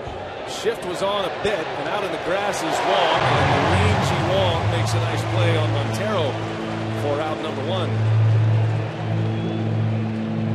By the way, those back-to-back home runs by the Cardinals last inning, the first time the Cardinals have had back-to-back homers in a postseason since Albert Pujols and Scott Rowland did it back in 2004. That was in that series against the Astros. Was that off Clemens? I believe it was. I think so. Here's Wood. So the Cubs pitcher will bat, and he handles the bat well. Travis Wood has 9 career home runs, as a matter of fact. We talk about pitchers hitting 50. This guy's not in that category. Well, this guy goes yard now. Joe, you'll remember, I mean, we were there 2010, the Roy Halladay no-hitter. The closest ball to a hit was off the bat of Travis Wood. Jason Worth made a great diving catch, but that was really the only ball that had a chance to fall in that game, and in that Halladay no-hitter against Cincinnati back in 2010. I remember the last play of the game. That Ruiz, was the play. Brandon Phillips. Yes. But he's 3 for 30. And down he goes. He's still a pitcher. I still have. It's still the first time I've seen a team shift on a pitcher. Right, it's a good point. Yeah, he's got enough on the spray chart to warrant that, and the Cardinals don't shift that much either. All right, so 2 quick outs for Maness. We're Time's starting to turn a little bit here. Cubs are anxious to get back to the top of their order. Here's Addison Russell, who bats ninth, but a position player. Cubs had a 6-1 lead up until the back-to-back homers last inning. Those came with 2 outs. This guy's got good stuff, and his arm action, it's like he's throwing it out of from behind his ear.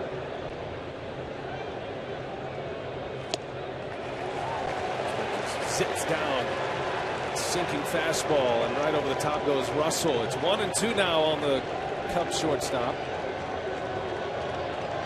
who is 0 for 1. He put down one of the 2 safety squeezes in the second inning, and flinch. Bill Welke had the flinch piece behind the plate, and look at Matheny is all over him. Ready to ring him up right here. You don't see this too often. A little flinch. Oh. That was a full-on spasm is what that was. 2-2. Down and in. Welke didn't even look at Matheny. You knew you were going to hear it from the dugout at that point. Just take it. See if Russell can cash in on the break. And he grounds one over to third base. Gobbled up by Carpenter, and that's that. So we got away with 2 scoreless. Manis comes in with a scoreless inning of relief. And now the Cardinals have the hard. Busch Stadium is alive again after the Cardinals get back-to-back home runs in the bottom of the 5th with 2 outs. 6-3 ball game. Piscotty on the first pitch, a fly ball slicing foul in the seats. Travis Wood continues. He got a big strikeout of Matt Carpenter. Came back in that count. He was down 3-1 on Carpenter and came back to strike him out. And he continues on here in the 6th inning. Piscotty, Holiday, Jason Hayward coming up. The second postseason appearance for Wood, and the first was in that Holiday no-hitter game when he came out of the bullpen. It's 3 1/3 scoreless. That was back in 2010.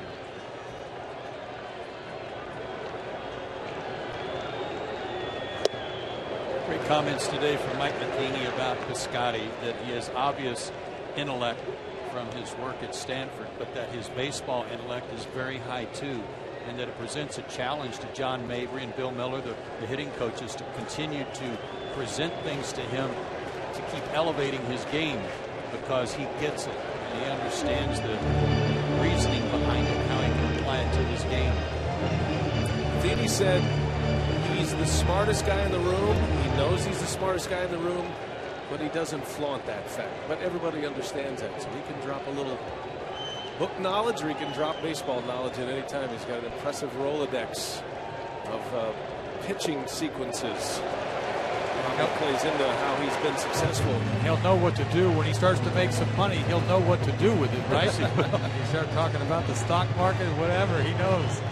Well, everybody's all ears. He had 288 in 390 career minor league games. He's hit 305 in the big leagues, 63 games. And a swing and a miss. Travis Wood with a strikeout. Back-to-back Ks for Wood, his first 2 batters And faced. both fastballs. He got Carpenter to chase upstairs. That one was well located out at third. He threw a couple of change-ups before that you don't see very often from him. Coming up next on TBS, it's Mets-Dodgers. That is Greinke against Syndergaard. Game 2. Mets won last night. Tomorrow, MLB Network has the Royals and the Astros, and then FS1 has the Blue Jays and the Rangers. The Rangers can be the first to advance. An elimination game. Cubs are down in this series. Cardinals won 4-0 last night. John Lackey was the headliner with 7 1/3 shutout innings. He was brilliant last night. Seagerst and Rosenthal finished it off. Holiday drove in the first run of this series, and that one's in the air. Left center field, playable for Jackson. Out number 2. 3 in a row for Travis Wood. Take a look at the Art of Performance presented by Jaguar. Talking about Jacob deGrom from last night. 7 shutout innings last night. 13 strikeouts. Set a Mets franchise record for strikeouts in a postseason debut. And he tied Tom Seaver for most Ks in a playoff game for the franchise. Those are good names. Tom Seaver in anything. It's a heck of a night. 75 pitches, 73 pitches, 95 miles an hour. I mean, that's like jumping out of his hand. He's the rookie of the year last year. Jacob deGrom, a force in this postseason. Here's Hayward. Well, the Cardinals did damage with 2 outs last inning. Trevor Cahill getting loose in case Wood runs into any trouble. Peralta due next. Could be Wood's last hitter.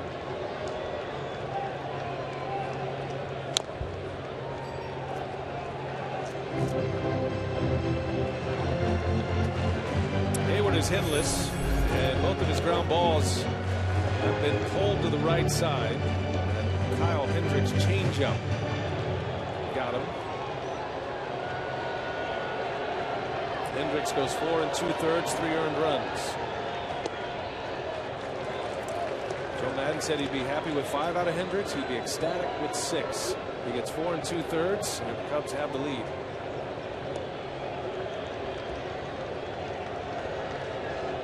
Two and 2 to Hayward. And another rollover out to second base. Castro is there, and those are 4 big outs for Travis Wood. 4 up, 4 down. Still 6-3. The Cubs have the lead. 5 against the Tigers.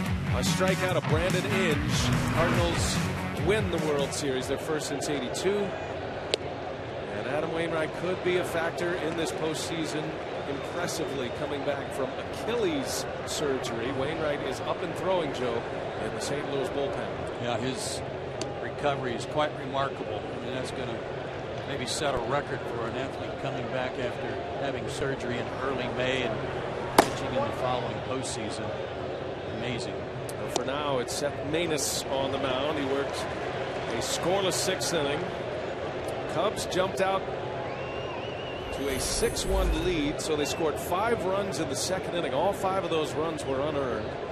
Added 1 in the 3rd. It was 6-1 after 2.5. The Cardinals got back-to-back home runs in the 5th inning from Long and Grichuk, and that's where we sit here in the 7th, 6-3. Fowler, jam shot, little flare, and out into left center field, and Hayward can't make the play. Fowler on his way to second. And the throw just late. Fowler's in there. Looked like Hayward had it lined up, but he missed it. Would have been a great catch. Instead, it is a double for Dexter Fowler. He was calling for it early, guys, and he knows that Matt Holliday can't cover the ground that you would hope he could because of that thigh injury. He makes that catch most of the time, and that's Absolutely. an out. He almost bang play at second. Good hustle by Fowler. Hayward, a 2-time Gold Glove Award winner. He's one of the best right fielders in the game. And with all the Cardinal injuries to the outfielders, he's in center field for this series. So the door open a little bit. Fowler at second base. Solaire's been the Cubs' best hitter thus far today. By the way, that hit by Fowler, the first Cubs hit since Castro. Got a base hit in the top of the 3rd inning with nobody out. It was a single. Cubs have only had 1 base runner since that time. Solaire walked in the 4th.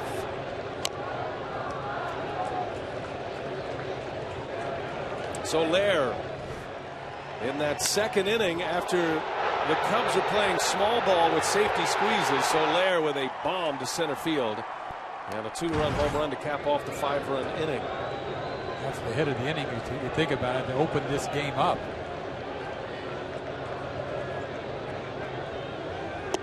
And Solaire takes the ball down and in. Last year, Solaire hit 5 homers, had 89 big league at-bats. Came back this year, hit 10 home runs, 366 at-bats. They feel like he's going to be a 20 to 30 home run performer in the big leagues. I don't question that. He's going to continue to get stronger and learn the pitchers a little better. We've already seen some patience from him. Yeah. Did not arrive to the big leagues until last year in late August.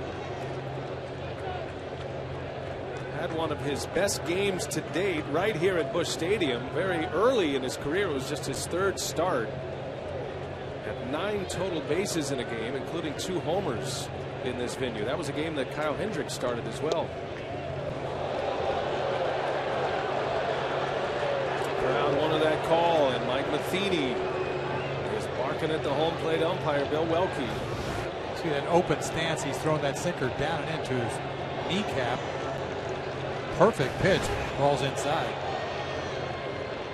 And now Molina wants to go out for a chat. And he will bring Wong with him. You wonder if they're changing the signs here with Fowler at second base. He tapped the umpire on the chest before he left. I didn't wonder what that was all about.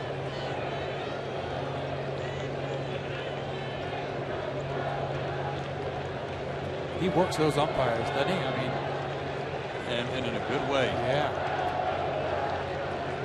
3-2 pitch. Soler lays off. Another terrific at bat. Jorge Soler with his second walk, on base for the 4th time. And it's first and second with nobody out in the 7th inning. Feeney's got some decisions to make here. Well, again, this guy's a double play reliever for the Cardinals.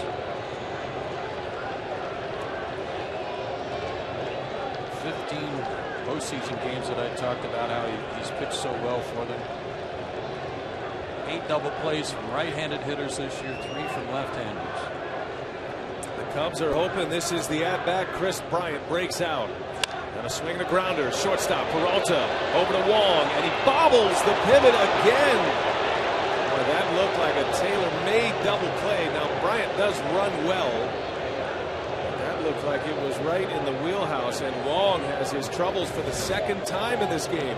Wong tries to hurry up. To me, it was the not made for order double play. He had to hurry up and get rid of it, and he knew it, and that's why he made a mistake. Backing off at second base towards the outfield.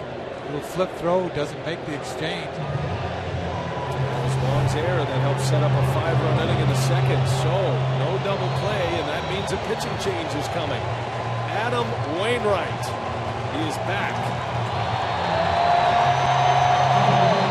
Ball here. And what a matchup it is going to be right out of the gates for Wainwright. Anthony Rizzo at the plate. Cubs are looking for a knockout punch here. They lead by 3, 2 on, 1 out, and the Cubs have their best hitter at the plate. I've never seen a guy come out of the bullpen in a situation like this and throw out of the windup. Adams' first 5 or 6 pitches, he threw out of the windup before he threw out of the stretch. There's at first and third, working out of the stretch, and Rizzo, a shot, caught at third, to the bag, not in time. And Carpenter thinks he got him. He's going to ask for a replay here. This could be huge. It would end the inning if it is overturned, if they decide to challenge. Rizzo got jammed. Carpenter was right there. That could have easily gone into left field for a hit. You're just thrilled you get an out here. Now you want 2. Ooh, that is so close. Fingertips. This could be overturned here. High fastball that hit right at Carpenter. And Matheny asked for the umpires to go to replay. So this will be in the hands of the umpires working this game in the Replay Review Center in New York. Oh, that's close. That's fingertips. Good luck, whoever that is. We don't know who is. There's a few umpires and supervisors looking at this play in New York. These two, they don't have any say in this at this point. And from Dana DeMuth's standpoint, the crew chief at third base, from his angle, he can't tell exactly where or when Fowler's fingers hit the bag. It's in his defense, so he's not there yet. I mean, it's just not there yet. That's as close as it gets. Dana DeMuth was the calling umpire. He's also the crew chief, so he's joined over there by Mike Winters. What do you think, Joe? Just quickly. I thought he was out. So did I. I thought he was out. Is there enough evidence to overturn it? This is a major call right here coming from the Replay Review Center. I think he's lucky that he got the line drive. You're talking about Rizzo hitting the ball the other way. I mean, that would have been double down the line. And good numbers against Wainwright in his career. Oh. That is so close. None of the angles yet give you that convincing replay. Right, because he's not there yet. Yeah, I don't know if they can overturn that. There it is. Oh, he's safe there. I don't know. That toe just... Oh, it's so close. The replay error. That is unbelievable. Can I change my vote? Yeah. I know. That's a great angle there. Here we go. Here's the call. Save. So, I mean, I don't blame him. There's not enough evidence there to overturn it. It was bang, bang. Look, if it's called out on the field, I don't think they overturn that either to save. I agree. So, instead of the inning ending, here is Starlin Castro now. Still runners at the corners. 2 outs for Castro. 250 hitter against Wainwright in his career.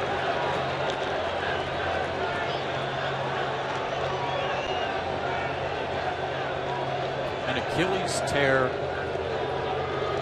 Typically, it's going to be 6 months before you even feel right putting your shoe on. You know, you still might be walking around in an ankle brace. It's usually about a year before you actually feel right and feel comfortable after that surgery. Sounds like you know something. Been there right. recently. He's pitching in less than 6 months. And a huge moment here. And he's been pitching well since he came back. Got into 3 games. And Castro shot. Oh, what a play by Wong on a hop. In time for the out. Oh my goodness, Colton Wong. Redemption at its best. Colton Wong takes a hit away. The inning is over, and it is still 6-3 Cubs. Wow. A line drive out and a rocket on a hop for an out to end the inning. And Travis Wood will continue on here for Chicago as we go to the bottom of the 7th. Chris Denorfia into the game in right field. Soler is out. Cubs have their best 3 outfielders in the game, and Peralta, a little jam shot. Fowler coming in, and Fowler will run it down. Out number 1. Joe, let's go back to that play by Wong to end the inning. It's just a quick reaction play. He's got no time to do anything other than just try to throw his glove in front of that bad hop. He did it beautifully. And you're right, kind of atone for what happened earlier in the inning when he wasn't able to get that double play ball out of his glove. Struggled a little bit there too. Right. Still made the play. That ball left the bat of Starlin Castro with an exit velocity of 97.4 miles an hour. That was blistered. And Wong makes a great play. Here's Mark Reynolds pinch hitting for St. Louis. Travis Wood has been impressive. 5 up, 5 down since he entered the game in the 5th inning. Has a couple of strikeouts. Reynolds pinch hitting for Moss, who was 0 for 2 with a couple of Ks. He'll stay in and play first base most likely.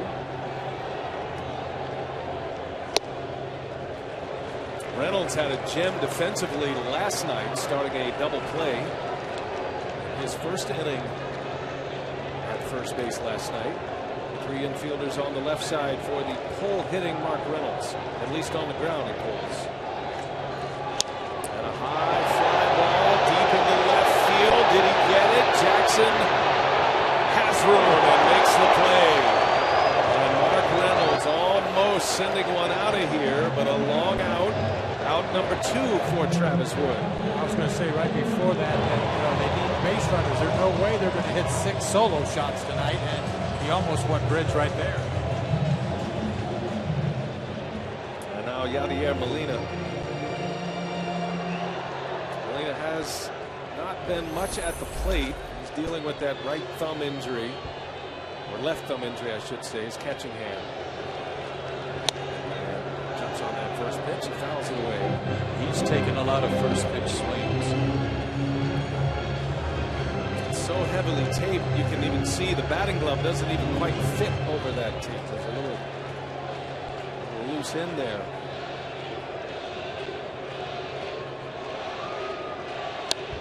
And a line shot. That's there.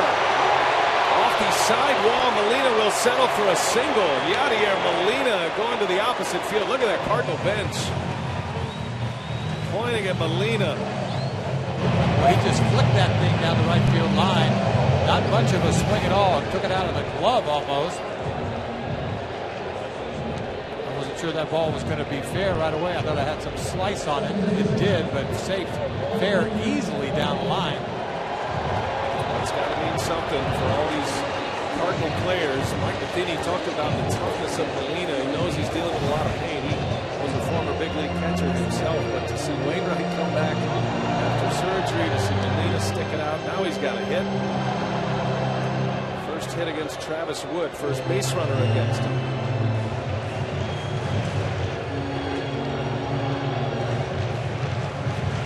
Chris Bosio, fine pitching coach of the Cubs, on his way out. That hit by Molina, by the way, the 90th career postseason hit that ties Albert Pujols for the most among active players.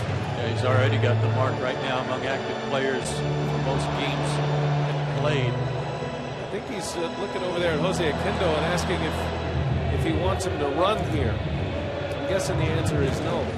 No thanks. He's got protective oven gloves on for whatever comes along. I mean, the stolen base is probably not what Oquendo had in mind.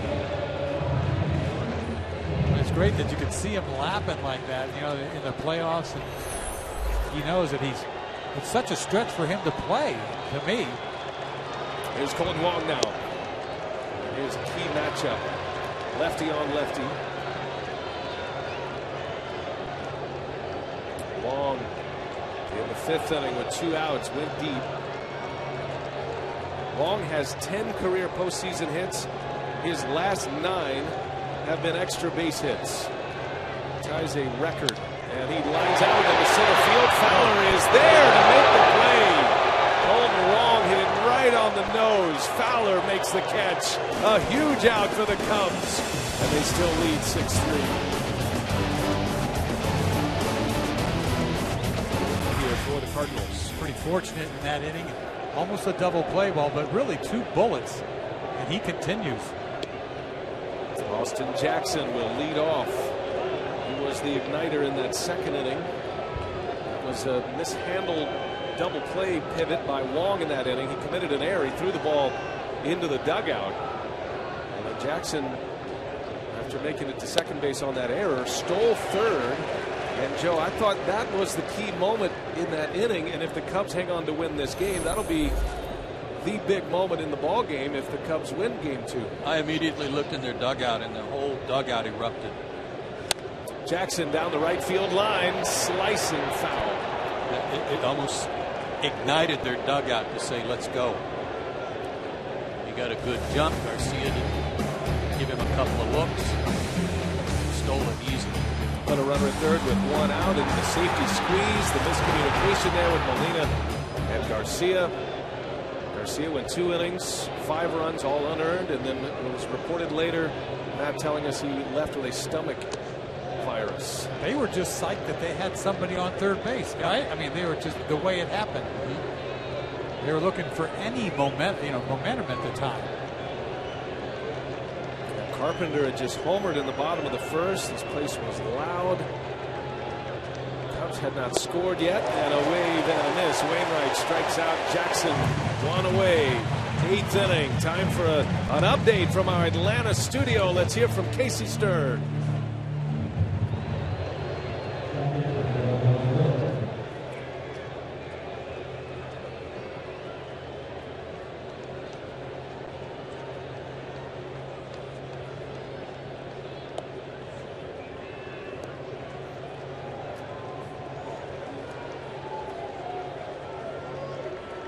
All right, Casey, thanks. That'll be a fun one tonight. High octane from Syndergaard. Greinke's got the big velocity too, and will have a shot at a Cy Young Award this year. He and Jake Arrieta, but Clayton Kershaw in that grouping as well. Miguel Montero with 1 away. You know, Dennis, you said when Wainwright came in, you would be amped up with that standing ovation. I think maybe that had an effect even on this veteran pitcher with some of his pitches last inning that resulted in him being in the middle of the plate, because the strikeout in Jackson was a Wainwright A hook. Right. There's no way you can step on that mound. And with the adrenaline flow that he had, the gods helped him, though, right? A couple balls hit hard. Now he's back on the beam again. Rizzo had that line drive out to third, and then that rocket off the bat of Castro, one hopper to Wong. Wainwright starts a clean inning here in the 8th inning. There's nobody warming in the bullpen, by the way, for St. Louis. So this is Wainwright's 8th inning, trying to give him 5 outs. Can't say enough about the work that Travis Wood has done tonight for Chicago. 7 huge outs. I know the line drive that ended last inning was a little fortunate, but still huge outs.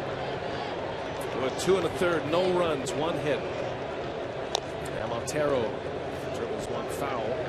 One of the tests for Wainwright that they, at least as yet, have not tried, and that is to see if he can cover first or cover a bunt, dropping a bunt down on him, see how he can tune his position. When he was in the bullpen, he was practicing first step before he even started warming up. You know, like one first burst of energy, boom, he kept going. Here's a 2-2. And a called strike 3. Wainwright punches out Montero. 93. 2 outs in the 8th. Say you can follow the postseason right from your phone with Team Stream by Bleacher Report. Hit the latest MLB news, scores, highlights, all in the palm of your hand. Download Team Stream on the App Store or Google Play today. Cubs are going to go to their bench. Kyle Schwarber will pinch hit. And the Cardinals will put a shift on for Schwarber. Matt Carpenter moves over to the right side of the infield. So here's Schwarber, who's been a hot hitter in his first postseason, his rookie season in the big leagues.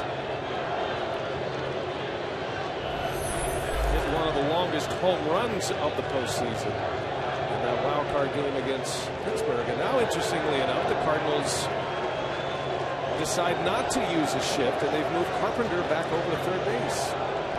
That's interesting.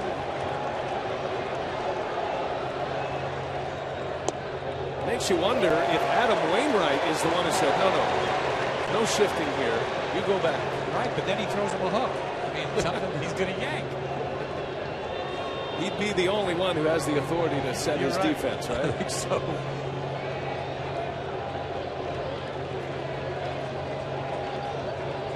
Pause by Wainwright. The 0-1.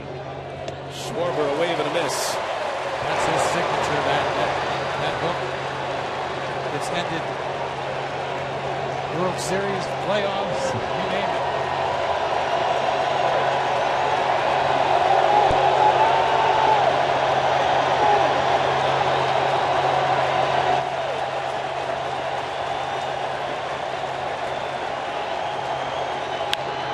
Fly ball, left field, slicing, and very little room over there. That'll end up in the seats.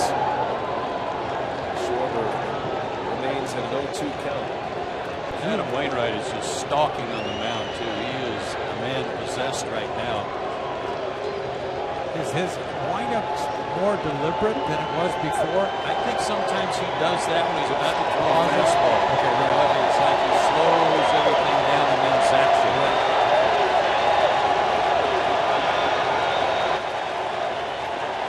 0-2 pitch.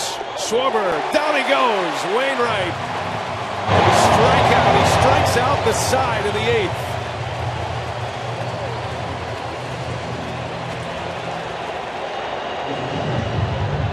Game 3 on Monday at Wrigley Field. We saw Greg Garcia will bat for St. Louis. And Trevor Cahill gets the 8th inning tonight for the Chicago Cubs. What a story this Cahill is, if you think about it. I mean, he was down and out. Atlanta finally took him, right? Took him off the hands of Arizona. Release him, did they not? They did. There you go. Ground balls. Postseason. And 1 pitch and 1 out for Trevor Cahill. Twice in the last 3 games, he has pitched on the plus side of the 8th inning. Once all year prior to that. So this has been coming for Joe Madden. He's got Fernando Rodney down there. He's got Pedro Strop typically as his setup relievers, but that's not the case here in the postseason. And they've been telling me that his velocity is up since he joined the Cubs. His changeup is better, and he's always been a ground ball guy. He just found something once he got with the Cubs that really turned his life around in a way, because he was on the way out.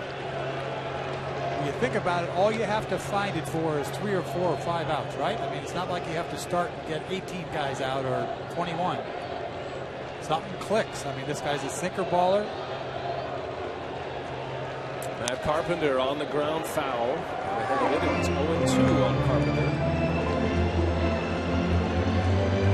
Carpenter had a key at bat in the 5th inning after the Cardinals had back-to-back home runs.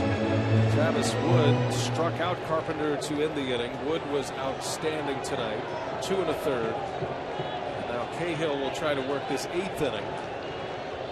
Cubs do have activity in their bullpen, and their closer is up as well, Hector Rondon. 0-2 pitch.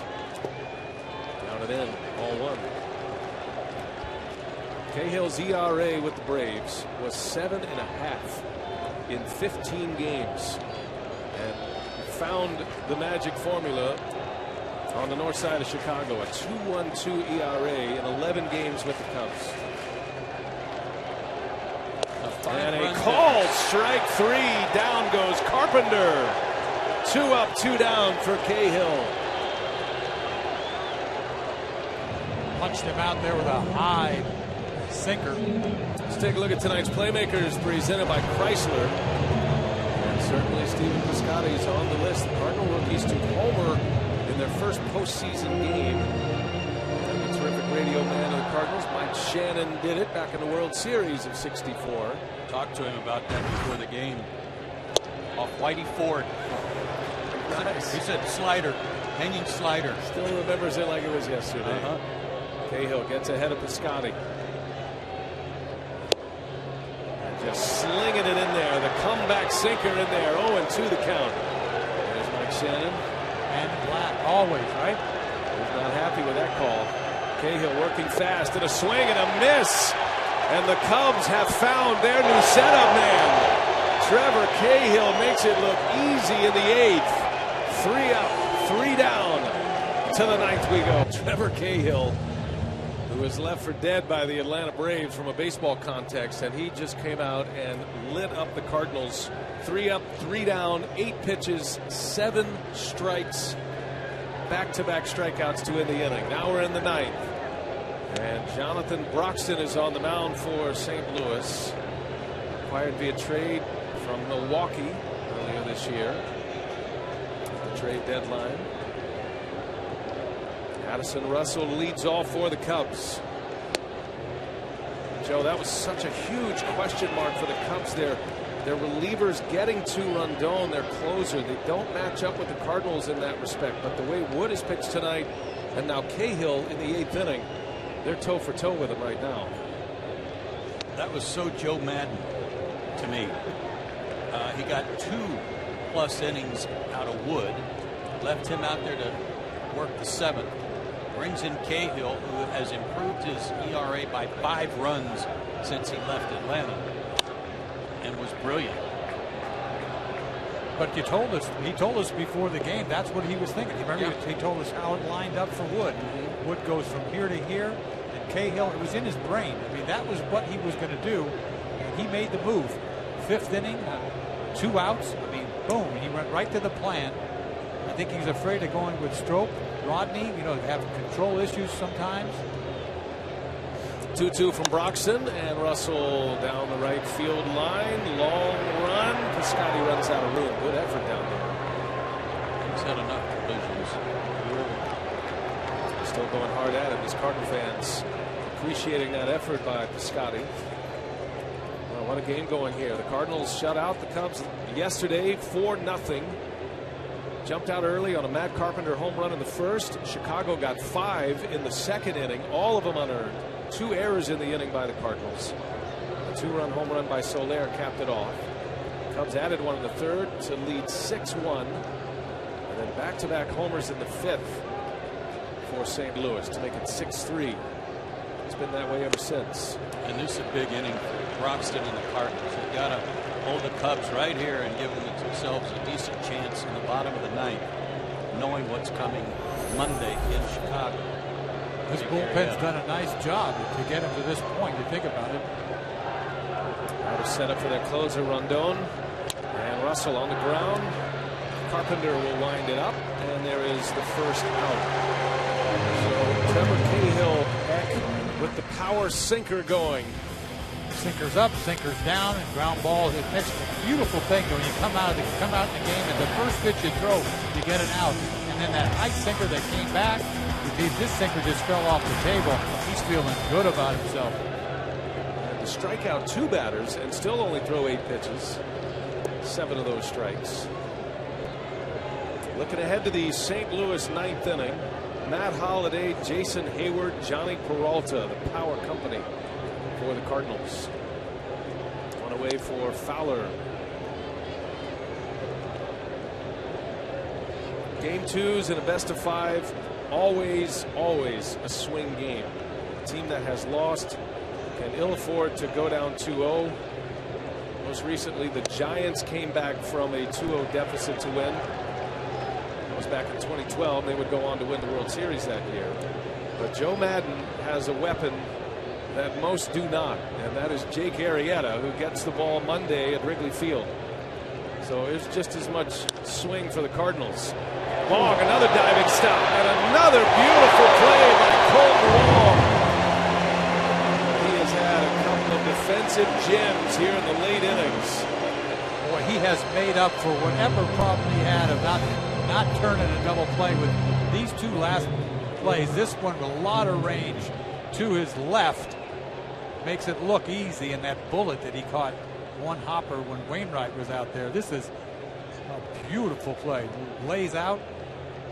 Making 2 plays like he's made the last couple of innings versus what troubles he had earlier in the game. It's unbelievable. It's the same guy. So here is Denorfia. Denorfia came into the game in right field for defensive purposes. He is batting for the first time here. He's batting in the spot of Jorge Soler, who's going to be one of the stars of this game if the Cubs hang on to win. Soler with 2 hits, 2 walks, and a double, and a 2-run home run in the 5-run second.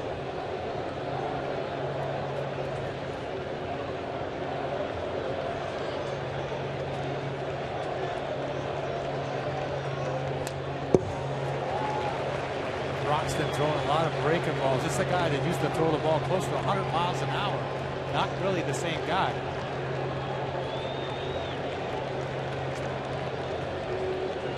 Broxton has been a closer in the big leagues, been an all-star closer, as a matter of fact, with the Dodgers. Trying to work a 1-2-3 inning. 1-2 pitch, and Denorfia stays alive. You talk about Arrieta looming on Sunday against Michael Walker, which he used to be the weapon a couple of years ago, right? I mean, he had a playoff run through the.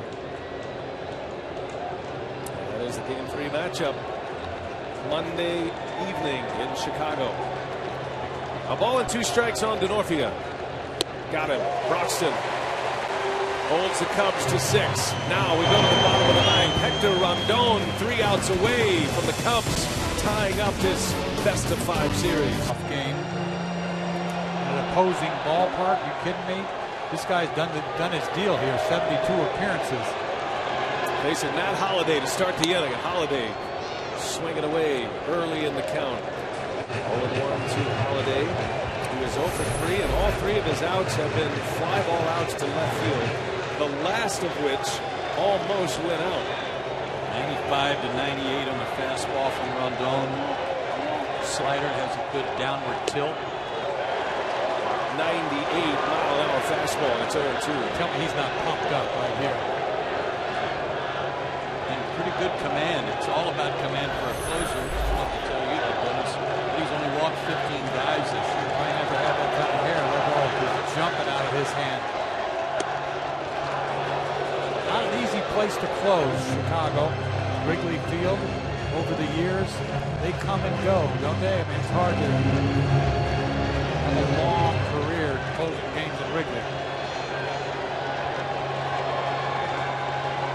1-2 to Holiday. He fouls it away. It's another one in 98. Interesting is this inning, he's facing guys, though, that all have a lot of pop. Anybody that gets on, somebody could follow with a home run and really make it a ball game between Holiday, Hayward, Peralta, Reynolds. Another 2-strike pitch in the dirt. Just don't want to walk people. That's the biggest deal. Middle of the summer, Joe Madden gave Hunter Rondon the mental vacation from the closer's role. He was so-so. He wasn't blowing a whole lot of saves, but he did give him a break. He's come back strong. And a ground ball to third. Bryant across the diamond, out number 1 for Rondon and the Cubs. There's that breaking ball again. Not an easy pitch to make contact with. Holiday hit it pretty sharp in the third. Cardinals had a fast start tonight. Matt Carpenter homered in the first inning, the first batter that Kyle Hendricks faced. The starter Hendricks only goes 4 2/3. It's been Wood and Cahill, and now Rondon.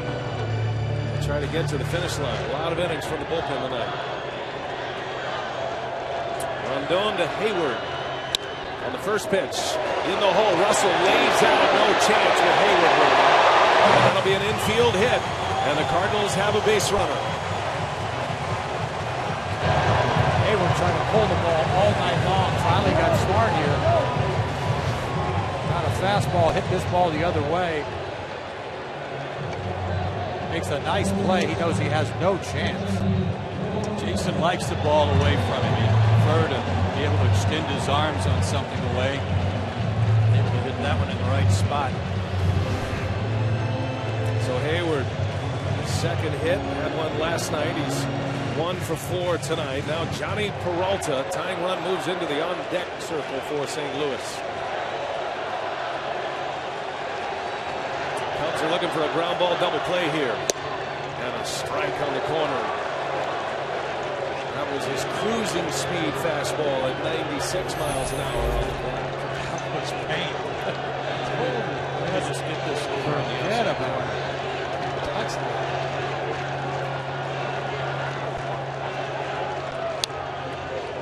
Defensive swing, 0-2 the count. He dots that 3 times. He's got an out.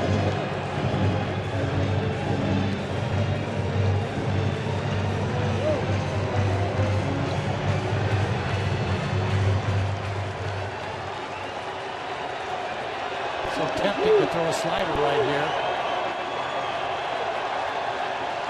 Cubs are set up to turn 2. The 0-2, a ground ball, third base. Bryant falls down and throws from his knees in time for the out. If Bryant stays on his feet, the Cubs have a chance to turn it to end the game. I think they're lucky they got an out, to be honest with you. I mean, it could have been a bang-bang play at second base. I think he was out, but you talk about a slider that he went to right down the middle. Peralta hit it sharply, one hop. He could not keep his balance. Close play at second, he was out. You're right, Dak. They were lucky to get an out after he lost his balance. They were also lucky that on that slider in the middle of the plate, it was a ground ball. Should be a bullet to the left. Castro very wise there, just taking it like a first baseman instead of trying to turn 2. So 2 men are out in the 9th inning. Here's Mark Reynolds batting for the second time. And a strike. And he can turn around anybody's fastball. Just missed the home run last time up. I mean, barely against the wall. Cardinals are down to their last out. Tying run on deck. And Mike Matheny has sent Tommy Pham on deck. If Reynolds can reach Pham, who homered in a pinch hit appearance last night, would bat as the tying run. 3 runs is just humongous. 2 runs is one thing. 3 gives you so much breathing room. Tying run doesn't come to the plate, unless you really make a mistake. He's lucky where he is right now. 1 ball, 1 strike. And a swing and a miss. 1-2 the count. Rondon is a strike away from evening up this series. You forget about that slider. Go upstairs with that fastball. Why mess with it?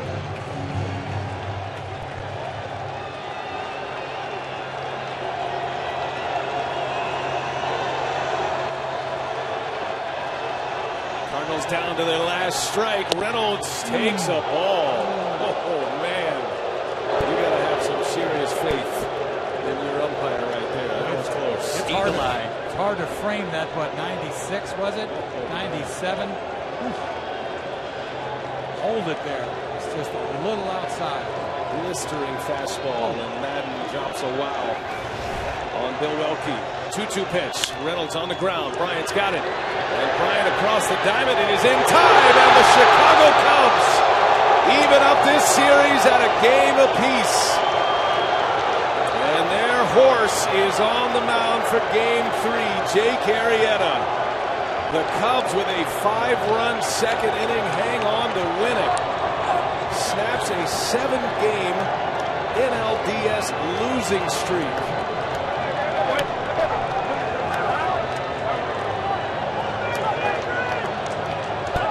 Cubs had won 9 straight until they were shut out last night. They're back with the W tonight in St. Louis. A major win for the Cubs with Arrieta do